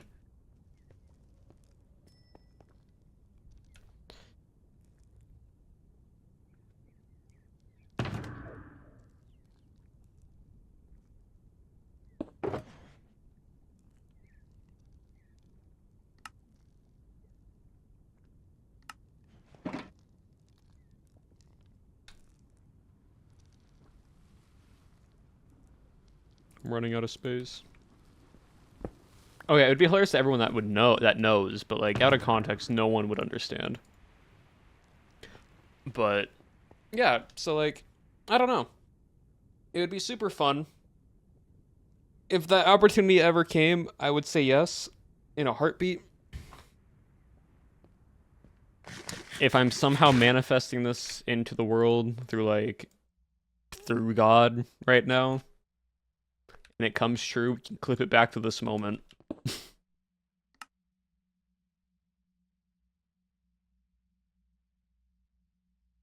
Hello, Silver.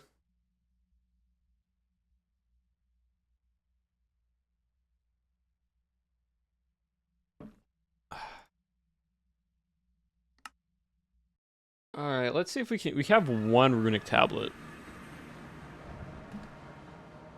Let me see if we can get the rune fuse that we're wanting. Where'd that runic tablet go? Oh, there it is. All right, it has weakened. We want shielding. That's Frost Ward. Not what we're wanting. Cool.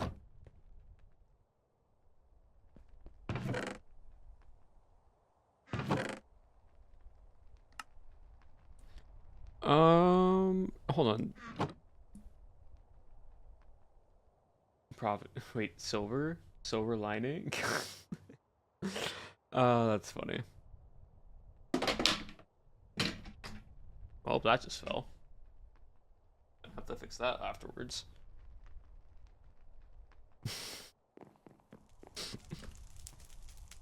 Nothing crazy. Just the webcam fell backwards behind my computer.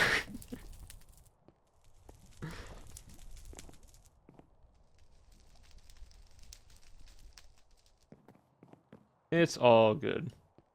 We're gonna do that later. That's funny. Yeah, it's fine. Like, it's literally just a tiny little camera. It's not expensive. I was manifesting through God the idea that being able to go to TwitchCon EU because I get to play in like Twitch Rivals would be a crazy experience. But we're gonna call it there for today.